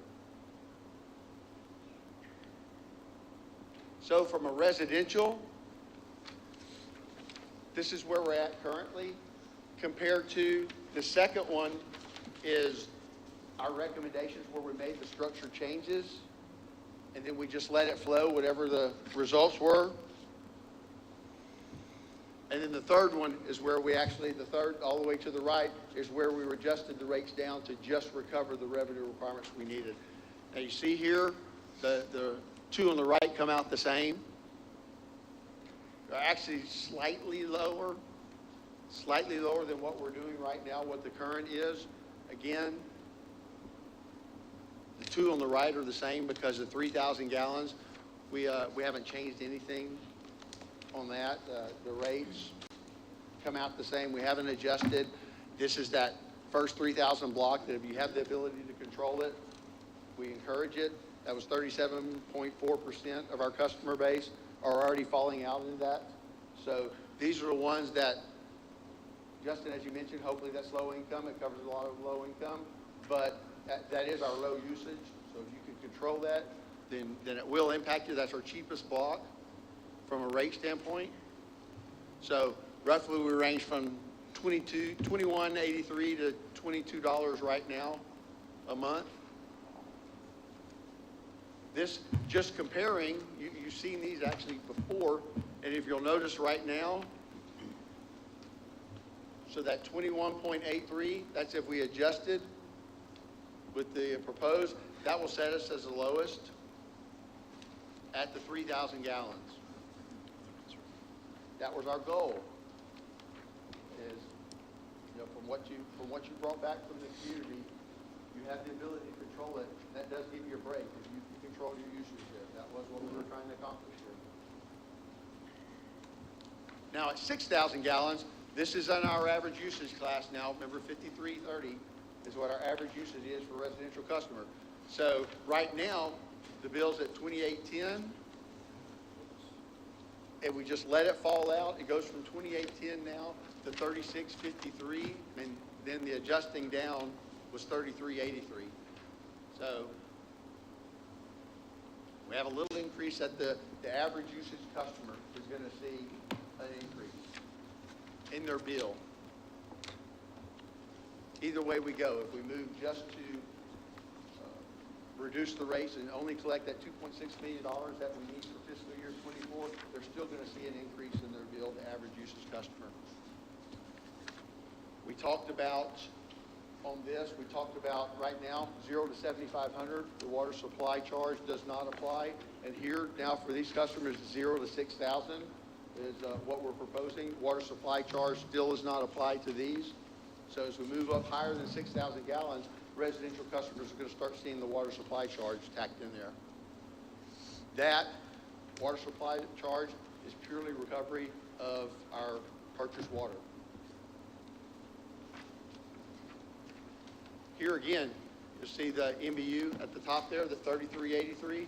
So even under the new rate that we're looking at, still the cheapest of the surrounding and well below the average.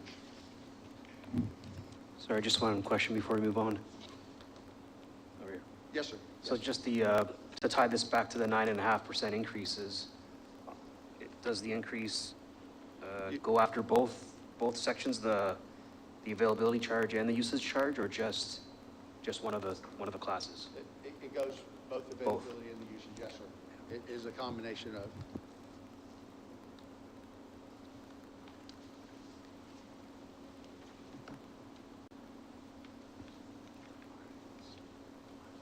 Now we looked at the next one, we looked at 15,000 gallons because, again, we adjusted it based on the data that we're seeing, that over and under 12,000 is really becoming a discretionary usage on that. So that's why we adjusted this. The current design, it still falls out at over and under 15,000. So under the current design, that 15,000 then has not hit that last conservation block yet. However, it does on the new rate designs. So in the middle, this is where we fall out, just at, well, the 8.5% revenue increase is what we looked at right now. So we go from 91.43 to 136.94, or if we adjusted just to recover the 2.6 million, we're at 131.84. This, then at the 15,000 gallons, there's a reason for that. This is in response to, we want a price for, you know, the higher usage. Irrigation on one, well, this is part of the irrigation. You know, at 15,000 gallons, we're saying that's irrigation. That's not just washing your clothes and not just cooking dinner, taking baths. So that's the driver behind the bigger increases here, is response responding to what you brought back, that we want to see pricing signals, true pricing signals that will impact something. So these prices, gallons, include irrigation? Yes, sir. Yes, sir. They're reflective, the usage is reflective of irrigation, if that makes sense. It doesn't include saying we're not saying there's an irrigation meter here as well. We're saying if you're using 15,000 gallons, you're using it watering your lawn, that type of thing. Right. So you're doing irrigation, yes, sir. And if I have 2 meters, that 15,000 represents both meters? 15,000, you would see a lower, on this one, you wouldn't be in the 15,000 block. So you would see two different bills. So you wouldn't see it on here. Maybe this one falls out at 6,000. And that's how it's priced. Because remember I told you the pricing is different for the irrigation. The irrigation meter is not priced this way. Okay. Actually, the irrigation meter is priced higher because we know that's purely landscape or irrigation. So here I'm just talking about for a home, not including an irrigation meter itself. This is just 1 meter on a house. And then that water supply charge with 6,000, that is just residential water, not irrigation. So if I use 5,200, I'm not going to have it. But if I use 4,000 irrigation and 5,200, I'm going to have it? If you use 4,000 irrigation, you get it for all the irrigation. So the way the water supply charge works is just for the residential class, it doesn't kick in until you get to 6,000. For all the other classes, it kicks in all the usage. So say on your irrigation meter, if you use 4,000, you would have it on all 4,000 of your irrigation meter. So it's only looking at each class and each meter separately. So it's not a combination of accumulation of your usage.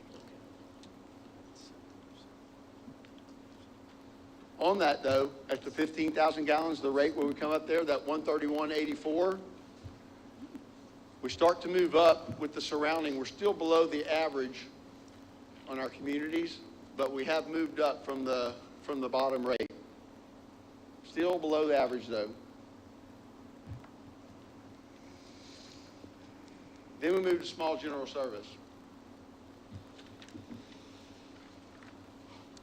Really weren't looking to make a change here on anything. All the way to the left, that's under the current rate structure. That bill at 25,000 gallons is $180.96. Slightly lower, just the way it's worked out on getting rid of that on-peak, off-peak rate. That's the reason it's so lower here. Haven't changed anything else there. So this is just the way it falls out, the 172.81. And we're at the lower end, as we have been on the other ones, we're at the lower end of the bill comparisons for the comps, and fairly well below the average of 202.82. Now we start to get into the large general service and what happens there. Large general service, small general service, we have the tiers. Large general service is a flat rate. Again, the reasoning behind that, large general service, at that usage, you're not watering. If you're watering, that's what you do for a living. So the assumption is large general service, you're conducting business. You're not throwing in a lot of discretionary. Fully realize you may sit there and you may have a big manufacturing facility, uses a lot of water, and you may have a lot of green space too that you decide to keep green, and we can't take it individually.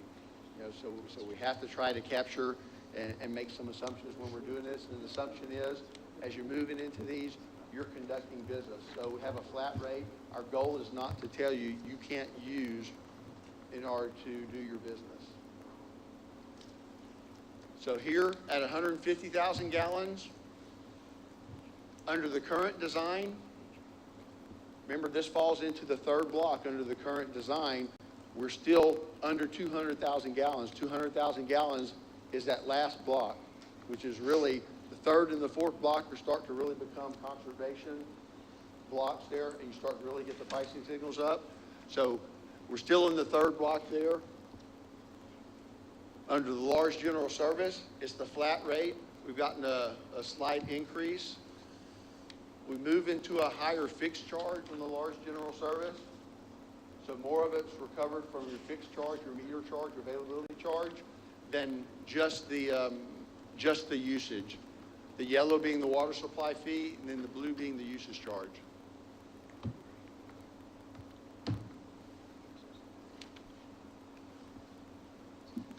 Then the comparison again, we fall in right at 1188. We fall in below the average of 1320, but we start moving up a little bit. So we're about in the middle from the comparisons on the 150,000 gallons. Now we start to move into our larger users. Large general service at 500,000 gallons, and as some of you know, this is not the largest user by any stretch. So under the current rate structure, for 500,000 gallons, you're going to be paying around $4,400 a month. Under the adjusted, it drops down to $3,340 and $3,200 a month. What is happening here is under the current rate structure, small general service altogether, it's under those usage tiers, and it's going above that 200,000 gallons. So you really, large users that are using basically over 200,000 gallons, and they're conducting business, they're hitting that last tier, they're hitting that penalty block, if you would. Remember, part of our goal was to right-size this, get the customers in the right classes, get the usage characteristics right, and also right-size those usage tiers so they reflect how you actually do it. Large general service, then, what the current rates are saying is that if you're using over 200,000, you have the choice. You're doing it because you want to, and you're going to pay for it, not because you're doing business. So moving to the right, and the two right-hand ones, we're saying we recognize then that it's not discretionary usage. This is what you do to operate your business. And that's why we're separating it into a large general service class. And when we take them in there and they move into the large general service, the reason it drops is because they're not being penalized anymore for using over 200,000 gallons the way it currently operates. So that's what you're seeing here. The goal was not to lower the large general service rates and to drop the revenues. The goal was to recognize that you're doing business and you're not just out throwing the water on the grass to make it green. You're doing something that this is what it takes for you to operate your business. Just out of curiosity, how many customers do you have currently consuming on that too? The 500,000, I'm 16. Not, is it 16 that are above? Yes. What we've moved is, I think we moved about 91 customers at the 100,000 mark over. So about, let's say about 16 customers that fall out above. You know, we've got Slurvon, we've got jail, hospitals, you know, those are really large users there that hit it. And there's a couple more that fall out at the 500 above.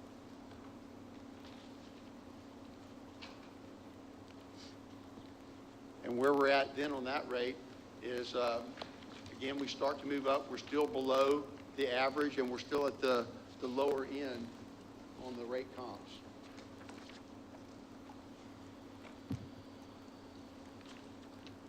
Now we get into wastewater. So again, recognize this is going to change as we start tweaking things in. If we start moving up to try to levelize that, we start levelizing some and not levelizing others. So I realize these are going to vary and change. Wastewater.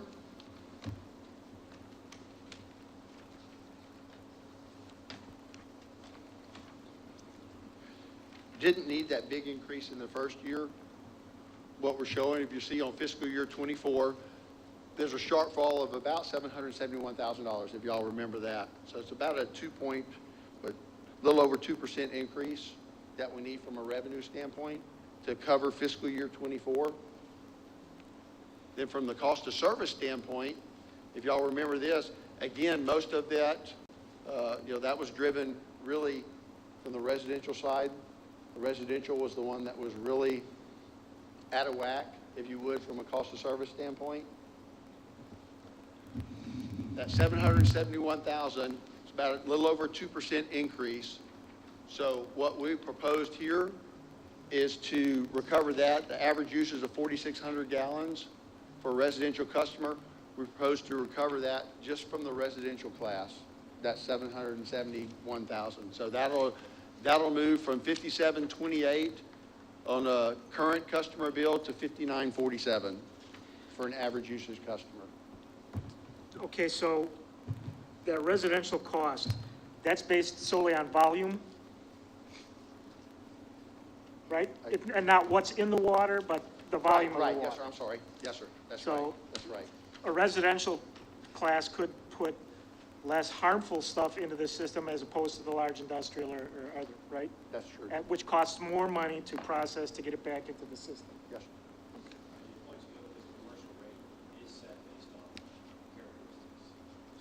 Okay.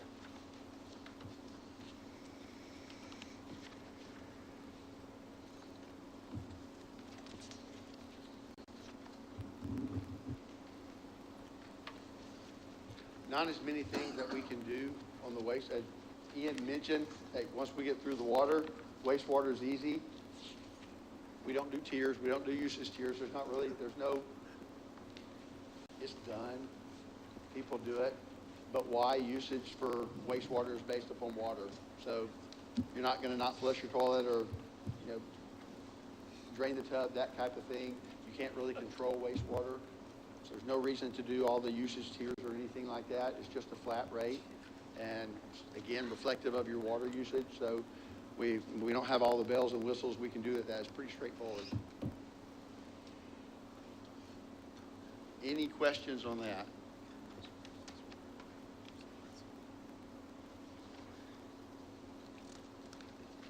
Okay, and here's where, on the wastewater side, we are at the upper end for average residential. And you see the average at 4690, and we're talking about 5947 here. We're currently at 5728, so it's still, right now, we're above the average. So a question on that one, why, like on water supply, NBU is pretty competitive, but on the wastewater, what's the reason for the switch there? It's a great question. It's the same board, it's the same staff, it's the same everything. The difference between the two are the capital needs. So on the water side, much of that capital program is based on new growth. So the revenue stream from the impact fees is able to cover it. On the wastewater side, there's a bigger proportion of the capital that's not growth related. So it's aging infrastructure rehabilitation, or a big example I just mentioned earlier, moving that green wastewater treatment plant out of the floodway. The existing 1 million gallons per day capacity is what the size of the plant was. The new plant's 2.5 million gallons. Well, the percent of the plant that was that 1 million gallons is not impact fee eligible. So it's purely in the rates. Just a lot of rehab for wastewater too.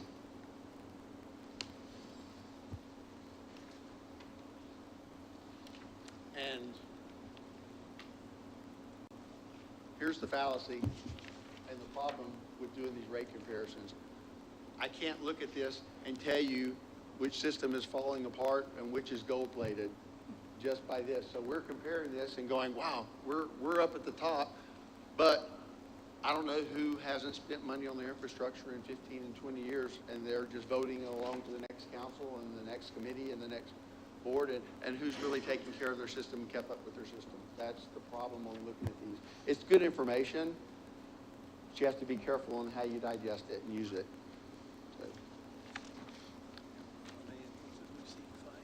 Then where we get to Fitch affordability, this is important because this is how, when we're going and we're borrowing and we're getting our ratings, this is one of the things they look at. So Fitch, the way they benchmark it and they look at it, you fall in the stronger range if your residential charges for water and sewer are less than or equal to 1%, 1.2% of your median household income. And then if approximately 30% or more of your revenues are fixed charge, so you have a fixed revenue stream, that's their strong. Their mid-range, that residential charges combined are 1.5% of your median household income, or 15% more of your revenues are from base or fixed charges. So where NBU falls in here, their median percent to median household income is 1.47% for the residential class for water and wastewater combined. So that falls in between that stronger and mid-range. And then the percent for fixed charges, 35% of the revenues come from fixed charges. Just, we know every month, every year, this is coming in regardless of what else happens. 35%, where what Fitch asked for is greater than or equal to 30% to fall in your strong category. Yes, sir. We found this can you put that back up, please? We found this probably 5 years ago or so that Fitch had this. And the reason I want to come up here, I think it's very interesting as it relates to some of the subcommittees that you had, two in particular. Because Fitch has this benchmark data, we're able to look at two things here. We're able to look at affordability. That's the first one, the percent of mean household income. So there's actually a benchmark that shows affordability of the water, wastewater combined. I think that's really neat that it puts that together. Because as you pointed out, Alan, it's a great point. Water is here, but wastewater is here when it comes to the rankings. So we're able to put them together. And then also in this same benchmark is it's showing the financial health of the organization. So I don't know, I get excited about this kind of stuff. I think it's really neat. It's kind of, we did all that work. We're at the last meeting, except for the bonus meeting, and here's two really neat benchmarks, I think, that kind of talk about the outcome of two of these specific policy areas.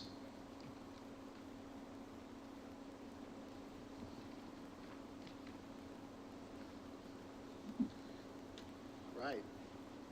Any questions on what we covered? Anything, it's a dump, a data dump, I realize that, but we've hit the end of it. And so this is what we Sorry, covered. I do at the have a beginning, so we know question, what's sorry. coming. Yes, sir, Dave. We talked about surcharges for water use during the different drought periods. Any discussion at all about changing those surcharges? We have not addressed that in this, no, sir. No, sir.